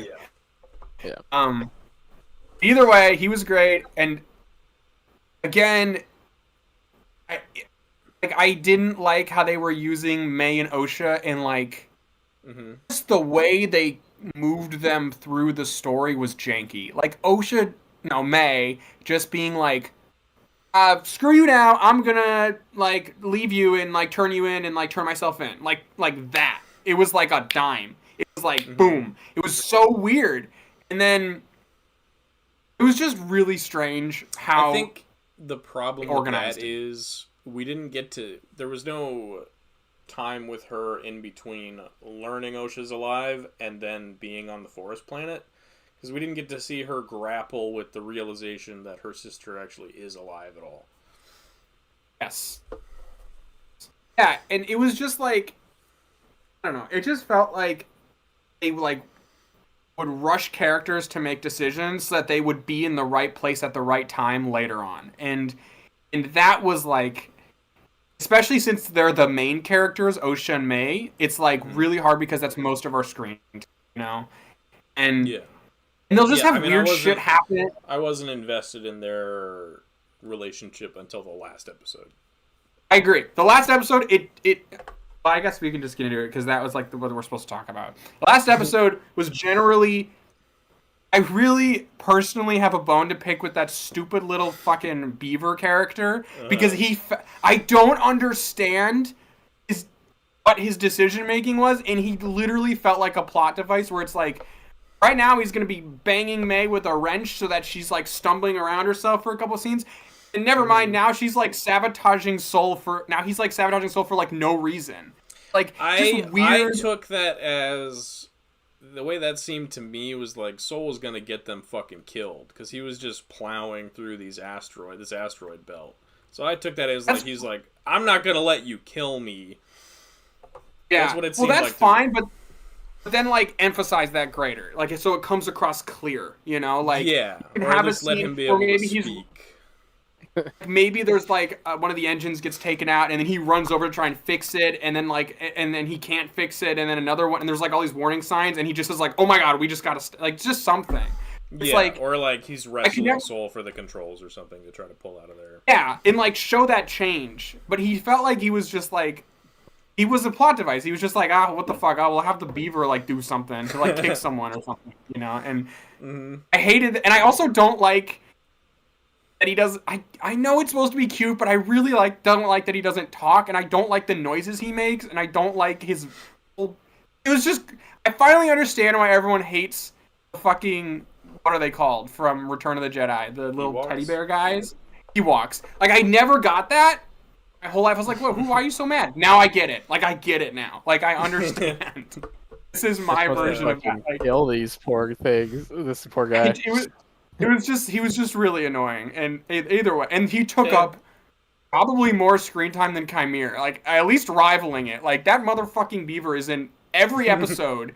He gets several sequences by himself where he's running around the woods or something. Anyway, all right, I just had to get that off my chest. I was so pissed off. That was the big thing that's like your cool Star Wars theory rant. And again, it's just like we need Soul to like not catch her so that she can go here so the beaver gets angry at him, you know, and it's like, okay. So either way, after that, everything was fine. Everything was pretty great. I don't think they earned a lot of their payoffs, mostly with May and Osha, honestly. Like it felt a little disingenuous because we didn't get scenes like you mentioned, Tyler, where like they had to grapple with these things, and there were so many character switches happening too, and their motivations and where they sit. It was like I will say May is actually she's more consistent than Osha because she starts the show very calm and collected every time she's trying to fight a Jedi, and she's still very calm and collected by the end, whereas Osha's screaming and freaking the fuck out. The only thing was when she decides to betray Chimere and turn herself in, where I was like, that to me was so abrupt. That was like, what? Either way, it just, those moments mostly worked, but I don't think they worked as well as they could have. And there's so many cool, and it's frustrating, because like, I really love writing of like the scene where they all like the three-way standoff, or four-way standoff with Osha, May, Soul, and Chimere, which kind of felt like that's where the show was always going. And I love the writing in that, how that worked out. I think that her bleeding the Kyber crystal is awesome and really so good. Cool. That like such a great moment. It's also like I think I even said out loud. I was like, oh my god, finally something like new in Star Wars. And I know it's been shown before, you know, but it's never been used to this extent. Yes. Especially that they had the lightsaber actually like come out and then like you saw the thing change, you know? That was cool. I thought her killing Soul felt pretty justified because Soul is like objectively a bad person in my opinion. Yeah. I know that there's like different stances on like if we like him or not. Don't like him. I'm not a fan. I like him a lot. He's also, like I said in the main episode, he got what he deserved. Admittedly, like he's a cool character. He's a really fun Jedi. He did a lot of bad things, and he got what was coming to him. I should rephrase it. I really like his character. I would not be his friend. I would not have a beer with him. Like he's like really clingy and weird. Yeah. Yeah. So, but I like his character and how he's written, and like that was all great, and the performance was great. So I thought that worked, and then the lightsaber. But again, it was like, God, it's like OSHA's arc is so all over the place. I was like, imagine if that moment happened and the arc was perfect. It would have been amazing. It'd be like a top 10 Star Wars moment, you know? So a lot of the show was me being like frustrated where I'm like, oh, I know you have good ideas. It just didn't execute them to the best way you could have. Like you stumbled. Like it needed a couple more drafts, I think. Like I genuinely think it needed a couple more drafts to just iron it out. Maybe cut a few things that they didn't necessarily need, or a couple extra characters or beats, and like make it just flow better, or I don't know, let them do 9 or 10 episodes, or maybe write it for 6. Like I really think something about that, and I think that's just a Disney Plus thing overall. Like they're just this weird, just don't know how to tell stories in their designated time slots. Like it's janky every time. Like every Marvel show has one episode where it's like, what are we doing? You know, like it's just bizarre to me. So either way, the finale execution was great.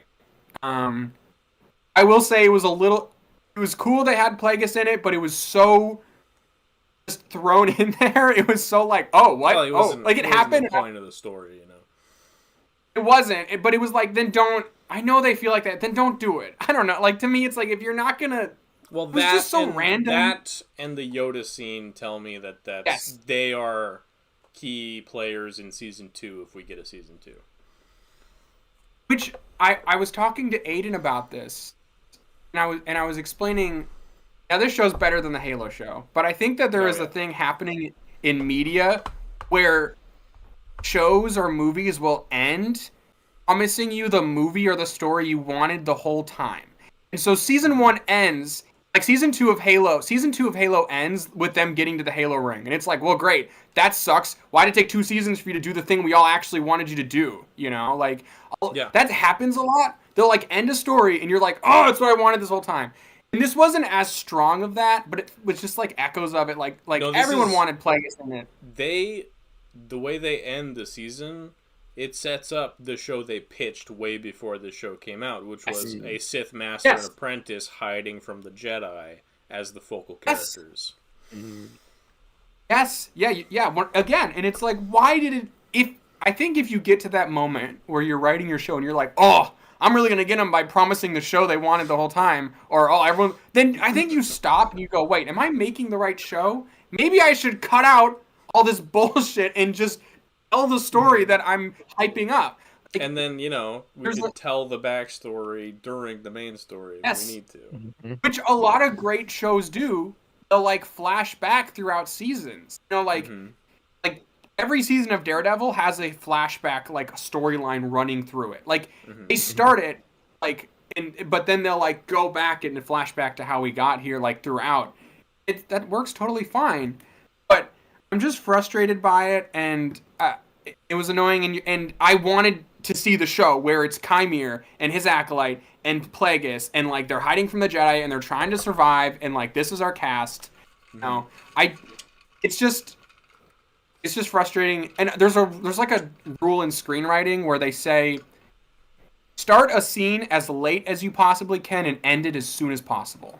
I think that doesn't just it's like the idea of like if you're gonna have us having a conversation, you don't need to include me walking into Tyler's room, sitting down at the table, you know, scratching my neck, and then being like, wow, you just cut to like, okay, Tyler and Thaddeus are having a conversation about unless you're Kevin politics. Smith.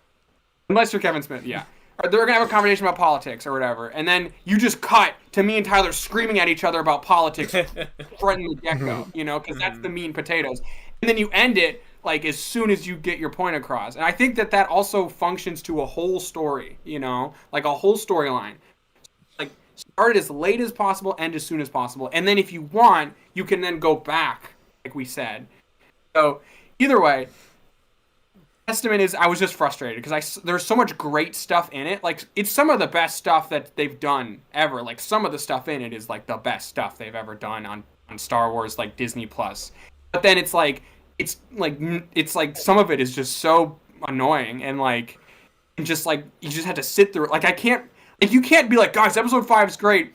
maybe sit through episodes 1 through 4 to get there. That's crazy. You know what I mean? Not that they're bad, but like I wish it was like I don't know. Go watch the show. It's all great. You know? Mm-hmm. Either way. Yeah, I said going also on in the episode that like my watch order would be 1, 2, 7, 3, 4, 5, 6, 8.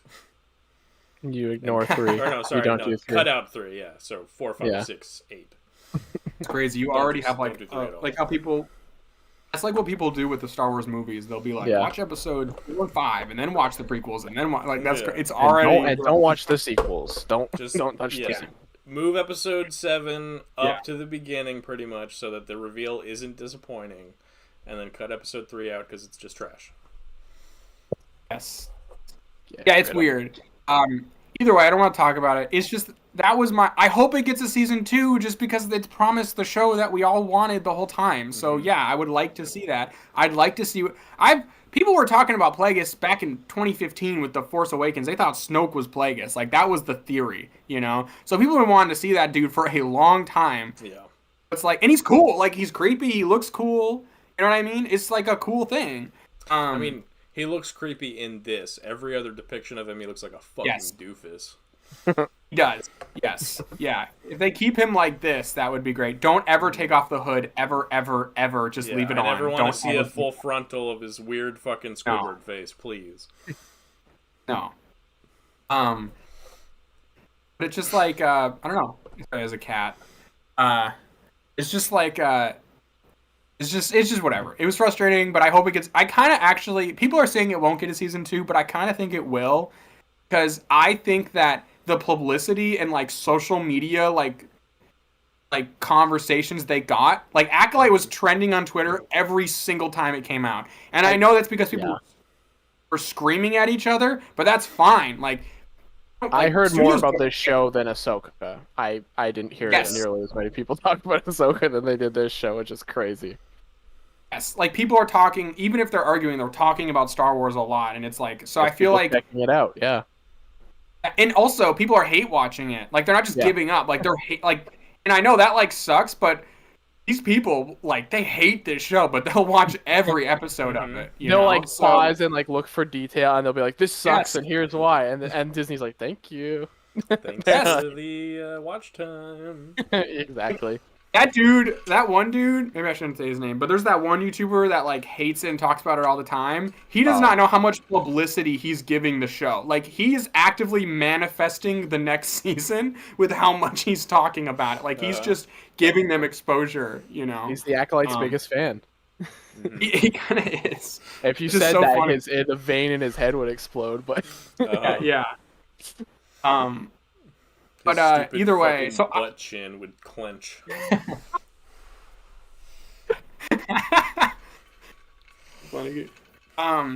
but yeah, it's like I think there's a better chance. I'm not gonna say it's like definitely gonna happen, but I think it's a better chance than people think just because of that. Like, I think Yeah. the social media stuff is a lot, and Yeah. there are people that really like it, you know. And it gave Ahsoka. I feel like there's no way this gets less viewership than Ahsoka, if not more. Like I truly believe that. Like, and Ahsoka Just got a because season he was 2. so like controversial. Yeah, it was so talked about. You know. Yeah, exactly. Either way, But all right, that's enough of that shit. It's dead. for that. It's Sorry over. about Let's move that. It's on. whatever. It's gonna be the Talk about the longest good fucking show. episode ever. All right. I'm sorry, guys. I'm sorry, Boys. y'all. The actually good show. Oh my god, the cat's yelling at me. Okay. Cat's excited for The Boys. The Boys was awesome, and what is this guy doing? Where are you I don't going? fucking know. He didn't say He's anything. walking away. I'm going to talk about The Boys, and he walks away. He actually watches this show. This is when you Yeah, tune what the in. fuck? This is when you lean in. You Anyway. lock in, brother. Yeah. I was tweaking. Anyway, so Boys was great. No surprise. It's always great. This might actually be like one of the funniest seasons in my opinion. It was really funny. Not just like the gross out stuff, but like the humor was like way more like the new Black Noir is so funny. Like he's so funny. He's great. I agree. He's better than the old one just because how funny he is. You know, He like actually has a personality, too. yeah. yes, yes. So I yeah, it was great. It also felt like it was weird. It was a weird dichotomy because it kind of felt like compared to other seasons, less happened, but it also feels like more happened. It's really weird. Like while watching it, I didn't feel like, oh my god, so much is happening. But after the fact and after seeing the finale, I'm like, oh my god, a lot happened. Like a lot of characters like had like arcs, like massive arcs. And I think it's because maybe if there was less plot, characters they did have like stuff happen to were like main characters, like major players had major things happen to them, especially in the finale. Like big swings for like I forgot her name, like Ashley. Like that's crazy that character, she has been in the show the whole time and has experienced like she's changed, but not like. But this is a huge change. You know what I mean? Oh yeah. Same thing with Huey's dad. Like that guy's been around for a while, and he's dead now. You know, that's a pretty big kill off. You know, like that's a pretty big move. So it was interesting, but I don't know if it was as entertaining to watch as like season 3 was, but I think that it was still a good overall storyline. I think. Yeah, I mean, you didn't have anyone in this season who was like the force of personality that is Jensen Ackles is Soldier Boy. Yes. So. Yes. And also, all the other boys were kind of at like their lowest, or like on the like, were all kind of like their worst selves. So like, either they would leave for a lot of an episode, or they would be depressed and wouldn't be functioning or something. And I do think that kind of affects the overall show feels because that's our main cast. But again, I think the payoffs to that are huge. I think the finale really, like the finale was like there wasn't like a major action scene, but there was like a lot of major plot moments, you know. And yeah, I thought this is the only finale that doesn't have like a bunch of characters versus Homelander or whatever. Yes. Homelander doesn't do very much in this finale in general. It's crazy. Yeah, no, he really doesn't. Yeah, it's just interesting. Also, they did lean on the political stuff a lot more. Even, I mean, they've always been political, right? But they definitely, like, really leaned into it, which is not just me saying that. Like, the creator said that. Like, he even said, like, yeah, I leaned a little bit more on the, like, I just really went for it, which I don't think is a problem. I actually really liked it. Makes sense for where they want to, you know, if you're trying to get Homelander in the White House, you're going to have to. Yes. Oh, yeah. Yes.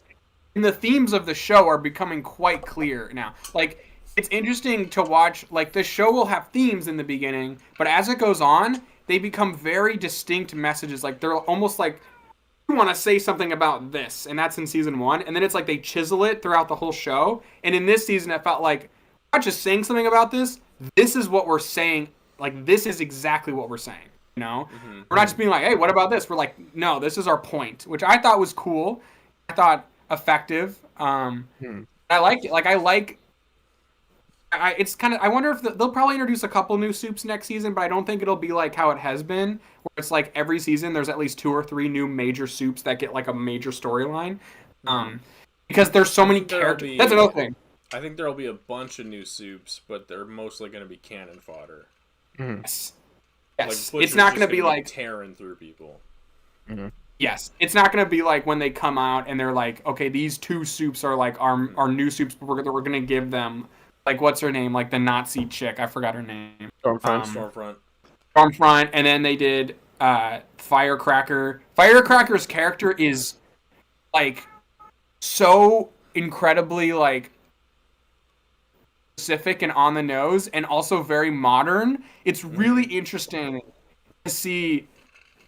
It's really hard not to get political talking about the show, but all I'll say is that what she's supposed to be parodying didn't exist in season 1 of the show, and it has now. It like, in between the seasons, that kind of person started to exist, and it's just really cool. I always admire how the boys, when they're trying to say something, they're like in real time. They're actively like. It just feels very modern. Like it never comes out, and you're like, wow, this is like. Old news. Every time it comes out, it feels incredibly like on the nose current. Like I think that's a lot of that's intentional, but I also think there's a bit of a Simpsons on accident this time around. Yes. There's like a Simpsons thing happening where like I think it's starting to become a self-fulfilling prophecy a little bit, which is kind of terrifying. You know, like, when the boys is too real, you've got a problem. Yes. Yes. Yeah. So really interesting. And also, again, I don't want to say anything that's been said before, and I don't want to go after any. Also, I'm like there's so much that happens. It's hard to me to be like, oh, that one scene. You know what I mean? Mm-hmm. But like, overall, like, I watched a movie yesterday. I just thought I was comparing these two things. I was comparing The Boys to another movie. I watched a movie called Civil War like yesterday or the day before. It's that A24 movie. It's like, it's okay. It's whatever. But it's interesting because the storyline, a lot of the ideas are very similar to this season of The Boys' storyline. Like, for example, the whole movie's building up to an assassination attempt on a president. Like, that's the whole buildup of the show. There's like two sides. And what was interesting to me was, because of the way they framed that movie, it's like the main characters are like reporters and they don't care about what's happening at all. And what was interesting is because of that, I didn't care about what was happening. So these major world events are happening in that movie. I promise this ties with The Boys. These major world events are happening in that movie, and I do not give a shit because the main characters do not give a shit. Yeah. What was cool is in The Boys, I did give a shit. Like, I was on the edge of my seat in the finale when they were doing like the assassin trying to go after them. I was like stressed out because the characters were stressed out. And I just thought that was interesting how much more effective The Boys was than the Civil War movie, because like tied in these major world events to the main characters. Because of that, I felt like I cared about it, you know? Mm-hmm. So I just thought that was really cool. And that comparison is one that I haven't been seeing people make, but I just think it shows how good The Boys is and how well of a job it's done, like creating a storyline that you always feel stressed out watching, which is good. I mean, it sucks, but it's good. Like, I'm always stressed out, and I'm very excited for next season. I feel like the showrunner has already said it's going to be their version of the apocalypse, which I think is great because that's always what I've wanted The Boys to build towards. Like, if a guy like Homelander freaks out, I want to see like an apocalyptic level like event. You know what I mean? And see like the martial law, it was just really cool, and I love the ending. I can't believe I kind of predicted Butcher was gonna kill. If Butcher turned bad, I was like, he's gonna kill Val, right? Victoria. Victoria, yeah. Vicky. He's gonna kill Vicky if he snaps, and he did, and he killed her. And that's a huge move, by the way. Like, let's not like, that character's been like the plot for the last 2 seasons, and she's just dead, you know. Yeah. And she's been the second most dangerous character in the show. Mm-hmm. Yes, and they do such a good job of showing how Huey manages to flip her, but Butcher screws it up. You know what I mean? Like, just showing how different those characters. He reverts just completely back to season 1 Butcher, essentially. Yeah. Yes. Except now he's like got crazy tentacle powers, which is a little weird. Like, I understand it kind of needed to happen to some extent, but it's a little bizarre. It's very bizarre. It's weird. It's also weird. I keep thinking back to, it's like, rules are weird because all of them took Temp V, and I know that he took too much Temp V, but it's like, my brain is like, okay, then what like level of grams do you turn into a freaking tentacle monster of Temp V? Essentially, like, it's what like, is the line? Essentially, it's like 7 doses is okay, but that 8th dose, then you're a fucking hentai monster. You got a worm in there now. Yeah. That was a little weird, and I can't stop but thinking the only way to rationalize it is that Huey's got like a little worm in him or something. Like it has to be gradual. Yeah, but it's Huey, so it's a little virgin worm, so it's just gonna die. Yeah. By the way, Huey is a remarkably strong character this season because he goes through so much bullshit. By the way, next season, someone, for the love of God, needs to recognize Huey's like internal strength and everything he's been through. All these guys are like edgy, and they're all like, oh, you know, like, I killed all these people and I hate myself, and oh man, I went through this, and oh, I'm sick and I'm dying, I'm gonna be dead. And Huey's just getting sexually assaulted every day, and his dad's dying. Like, like when they were arguing about like Mother's Milk and like him leading the team versus Butcher, I'm like, I'm sorry, but Huey has been through just as much as you guys have. He would be fine as a leader. I know he's like weak, and he's like, but he's like the mental strength, and like, he should be a mess. He should be a mess by now. You know what I mean? And he's such. So I hope that next season they like off that character, because it's insane the level of trauma he goes through in such a short period of time. I will say, I understand where Starlight was coming from, but I definitely was like, oh my god, his dad died like last week. Can you just lay off? Like, I was like... No, I mean, she's justified. She's mad for one scene, and then the next scene she's like, alright, you're gonna get tested, we're fine. No, it makes sense. She's justified. But in the moment, I was really defensive because of how much he's been through. I felt bad for Huey. He also did confess to her that he fucked her clone for like 20 times. I know. Which is like you could have said maybe 5, not less than 20. He wouldn't lie to her, you know. Like, white lies are okay when it's that. I guess someone said on like Twitter like oh man, everyone's ragging on Starlight, and I don't think we should like. I get where she's coming from. I think it's justified, but you just think we need to acknowledge like what Huey's been through. But someone said like, oh, Starlight's upset because Huey liked all of the stuff he hates about herself, like the stuff she avoids trying to be. Like, essentially, the clone is the Vought version of Starlight. You know what I mean? And Huey liked that version of Starlight more than the real Starlight, which I take issue with because he never says he did. Yeah, he never goes, "You were so much better." She like assumes he liked it more, which we never get any. Huey's just like an idiot. Like he's not. He's so naive. Like with the marriage thing, like he's not like thinking like, oh man, finally she's. We're getting it on more. He's not like finally. You know what she's I mean? Not a fucking mess all the time. Yeah, he doesn't do that. It helps that he had been having a really hard time before that point too. So like he confided in who he assumed was Starlight. I just think, I just think someone needs to acknowledge Huey's trauma or something, or the show does, and show how fucking like.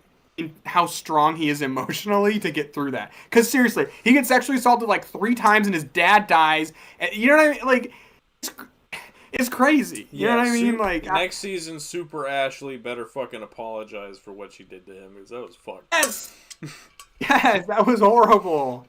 I think Huey's getting a good whack on Homelander or something. I think he's gonna hit him hard. Huey's not hitting Homelander. Oh, he's gonna hit him once. He's gonna have some stupid MacGuffin or something. He took 10 and his power was to teleport and be naked. Oh, also the emotional maturity of Huey to like forgive, what's his name? I'm so bad with names. A-Train. A-Train to forgive A-Train. And the event he's forgiving is the event that set the entire show in motion. You know, like. He just lost his dad, or he's about to lose his dad, and he's like forgiving the guy that killed his girlfriend. Like he is so it's just crazy how much his emotional maturity helps the boys. You know what I mean? And like him, and then they all underestimate him, and then like really undo all of the good work he's doing. And it's like it's just a little. That's the whole point, and I feel like that will come ahead next season. At some point, there will be some sort of. But seriously, like, just listen to Huey. I genuinely think he should have been leading, especially when, dude, MM is kind of doing a horrible job leading the boys, to be honest with you. He's kind of awful at it. They go out and then they fail, so. He's a great literally character. Everyone splits up and everyone's falling apart, you know. Yeah. Yes.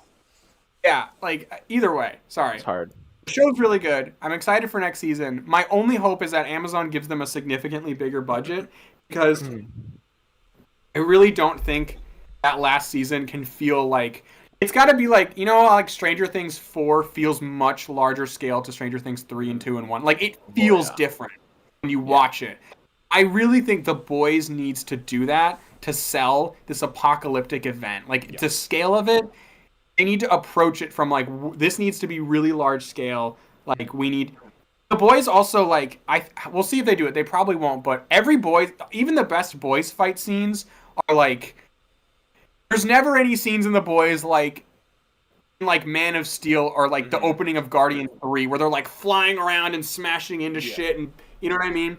And I really think they gotta try to do something like that next season, or people are gonna...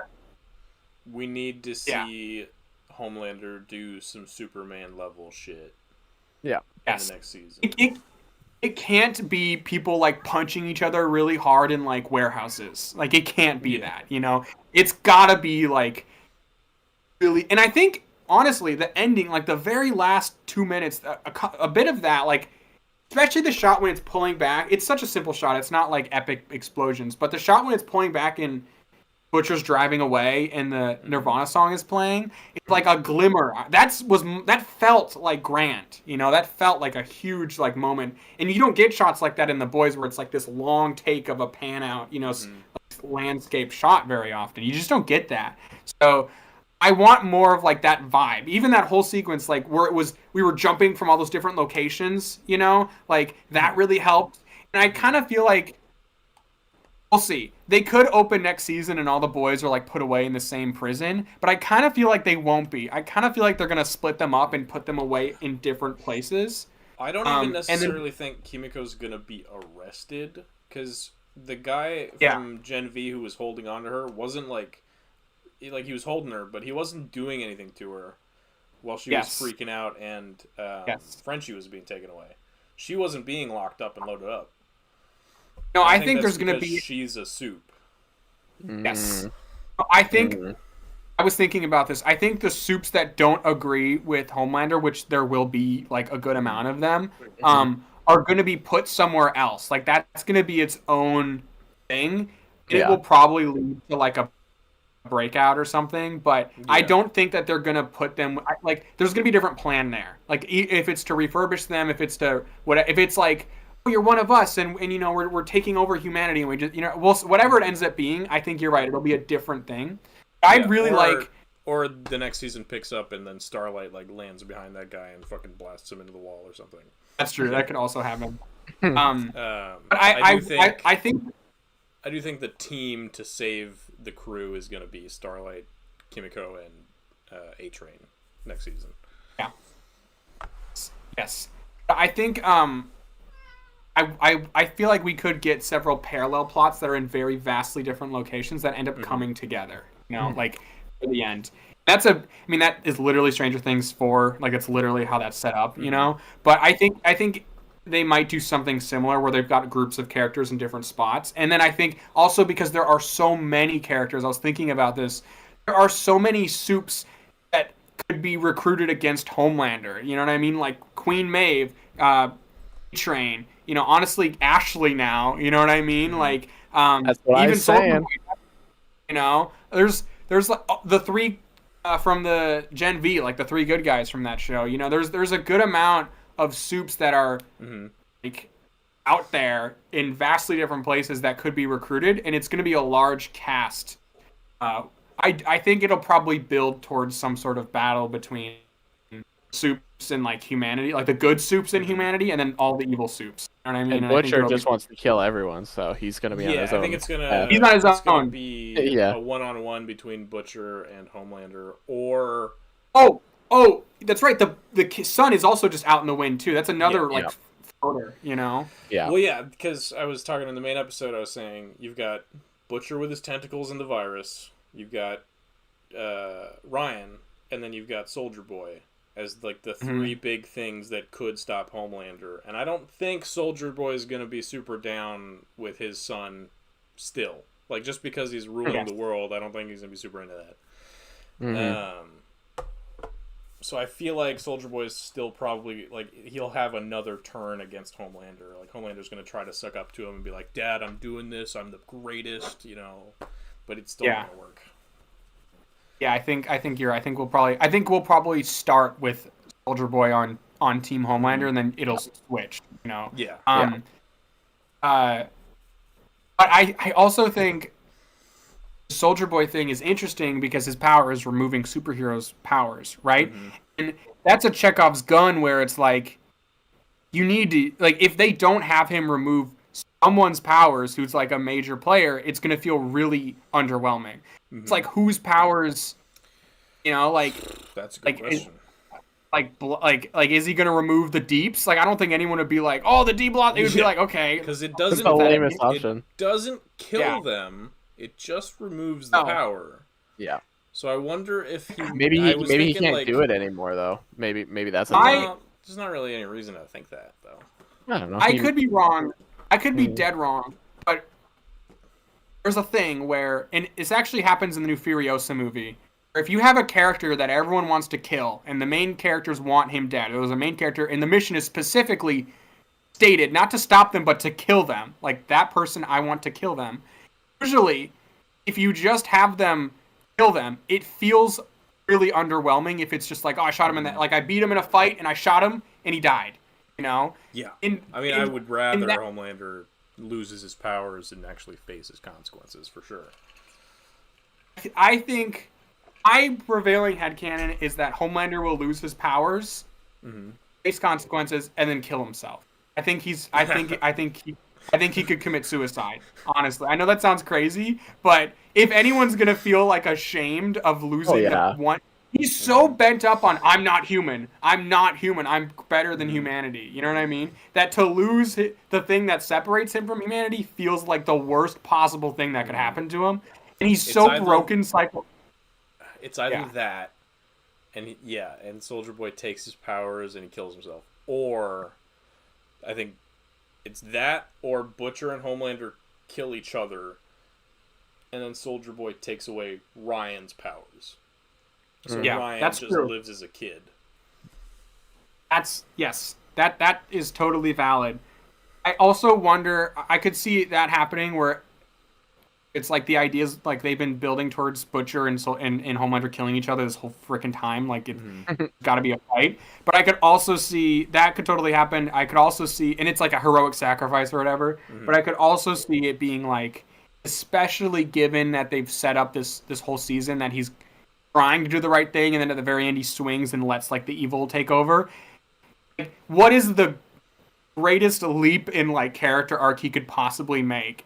It would be to decide not to kill Homelander. Like, that is the largest character arc he could make, and that also would be like incredible. And because of that, that feels profound. So I could see like a moment where it's like, what is the hardest thing in the world for him Butcher to do? Not kill Homelander. You know what I mean? Or like, there's the opposite side of that coin, where what is the biggest fall that Butcher could succumb to, and it's killing Ryan.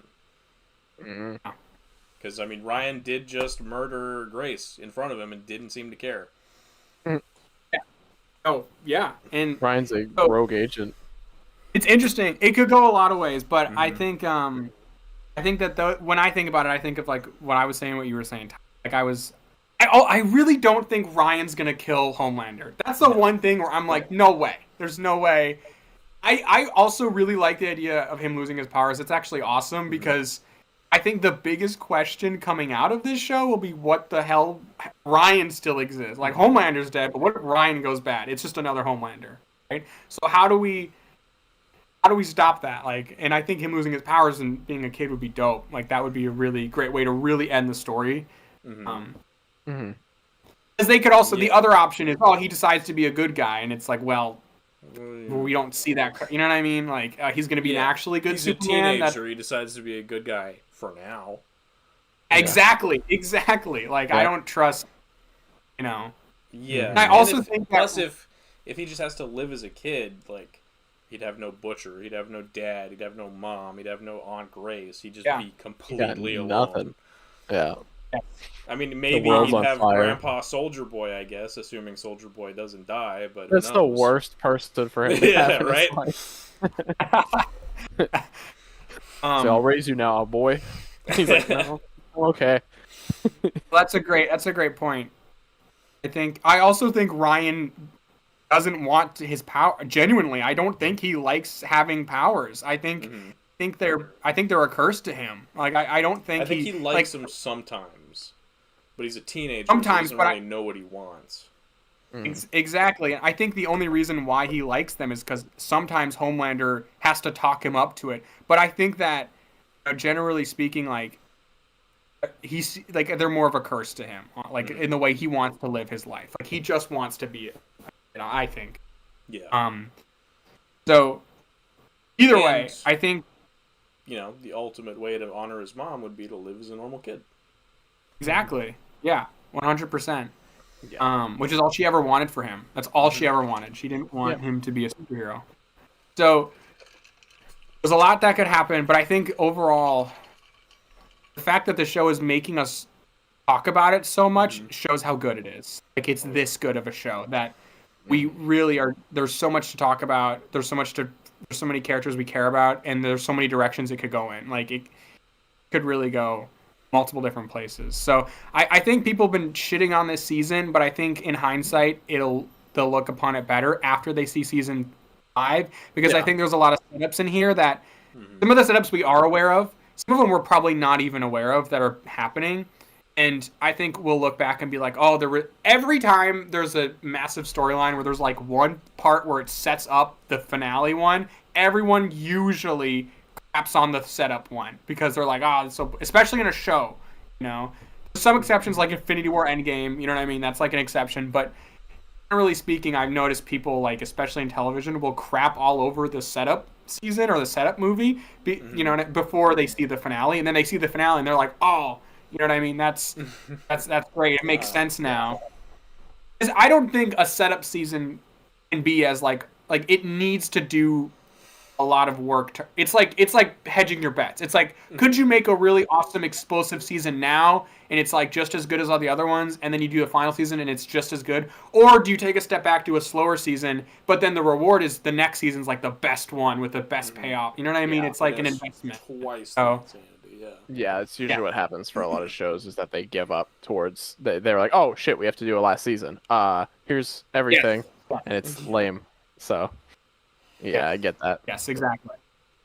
I think it'll be good though. But great show. I think it stayed good the whole time. We got one more season and then maybe a movie. Maybe, I don't know. I feel like, I don't know. That seems like a idea that wasn't from like the showrunner, but was from like the actors and stuff. It was from one of the actors. Yeah, it was MM. Maybe I'll talk him into it. I would be okay with the movie. Like, I would be okay either way, but we'll have to see what they do. It is going to be 8 episodes though. The guys already said it's 8 episodes. 8. Okay. I think they'll be long. I think they're all going to be like an hour and a half long. Yeah, I don't think they're going to drop the first 3 at the same time like they did this time. Yeah. Right. I think they're going to stretch that out to be full, either full 8 weeks or do the first 2 episodes and then the rest. Yeah, and they could even do like this sounds crazy, but they could even do like a mid-season break like Stranger Things did, where they take like a month or 2 break in. Yeah. Just don't do a fucking Invincible and make everyone hate your show halfway through. For like 3 months. Stupid fucking 3 or 4 month break. Yeah. Yeah, no, I think at max you do like a Stranger Things where it's like a month. You know what I mean? I think Stranger Things was exactly like a month, and especially when it's like Invincible feels like, I don't know, it's like they're just squirting out like as minimal amount as possible to keep you like invested and excited. For that show. That show's so fucking shitty. Well, they're like trickling out the show to you, and you know what I mean? And it's like annoying. And it's not like Stranger Things was like every episode's an hour, 2 hours long, so it's like, okay, maybe a month break is okay. But that show was like, oh my god, we've waited like 3 years for this next season. And you know what I mean? And now you're doing this thing, and animation sucks. Sorry, not to be rude, but the animation that's frustrating to me how they don't try on that animation in that show. It's like Invincible. And then they talk about how hard. Like, I'm an animator. I know it's really hard to animate. Like, I get it. The teaser for the season was better animated. To do that reused frame joke. Like, you're so fucking lazy anyway. Yeah. It's like, I know it's really hard to animate, and you certainly don't want to overwork your crew, but then just, if you're going to take your time, make sure you're justifying why you're taking your time. If you're going to make a big deal about it, then and be like, oh, we're taking so long, but it's because we're putting quality into it, then put quality into it. Don't put quality into it. Exactly. You know what's a quality animated series on Amazon? Legend of Vox Machina. Doesn't look like ass like Invincible. It does look better than Invincible from what I've seen. Yeah. Yeah. It's just kind of crazy that X-Men came out and just like wiped the floor animation wise with Invincible and like everyone just took a big fucking shit on their lunch. I like how this became an Invincible rant at the end. Yeah, fuck Invincible. We're done. We're out of here. I haven't watched season 2 because I'm like, I don't even know if I want to. Like, I'm sure it's good, but like, No, it's not. I'm so No, about it's not. It's not good. Okay. I'm not gonna fucking Ty's- watch it because I wasted 8 hours of my life watching the first season, and I have never felt more indifferent or like just nothing about anything. But it's cool, Ty. It's bloody and it's epic, and Omni-Man is a Sigma. Okay. Omni-Man's cool. He's well performed by J.K. Simmons. That's the only thing that fucking matters in that show. And he's not in this season. Almost like for most of the season, he's not in it. Right? 2 episodes, I think.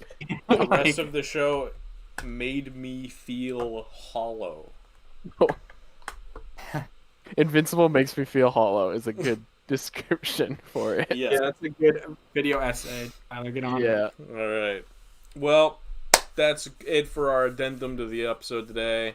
Thank you so much for joining us, Thatch. We should have you on next week as well to talk Deadpool 3. So excited. And Comic-Con.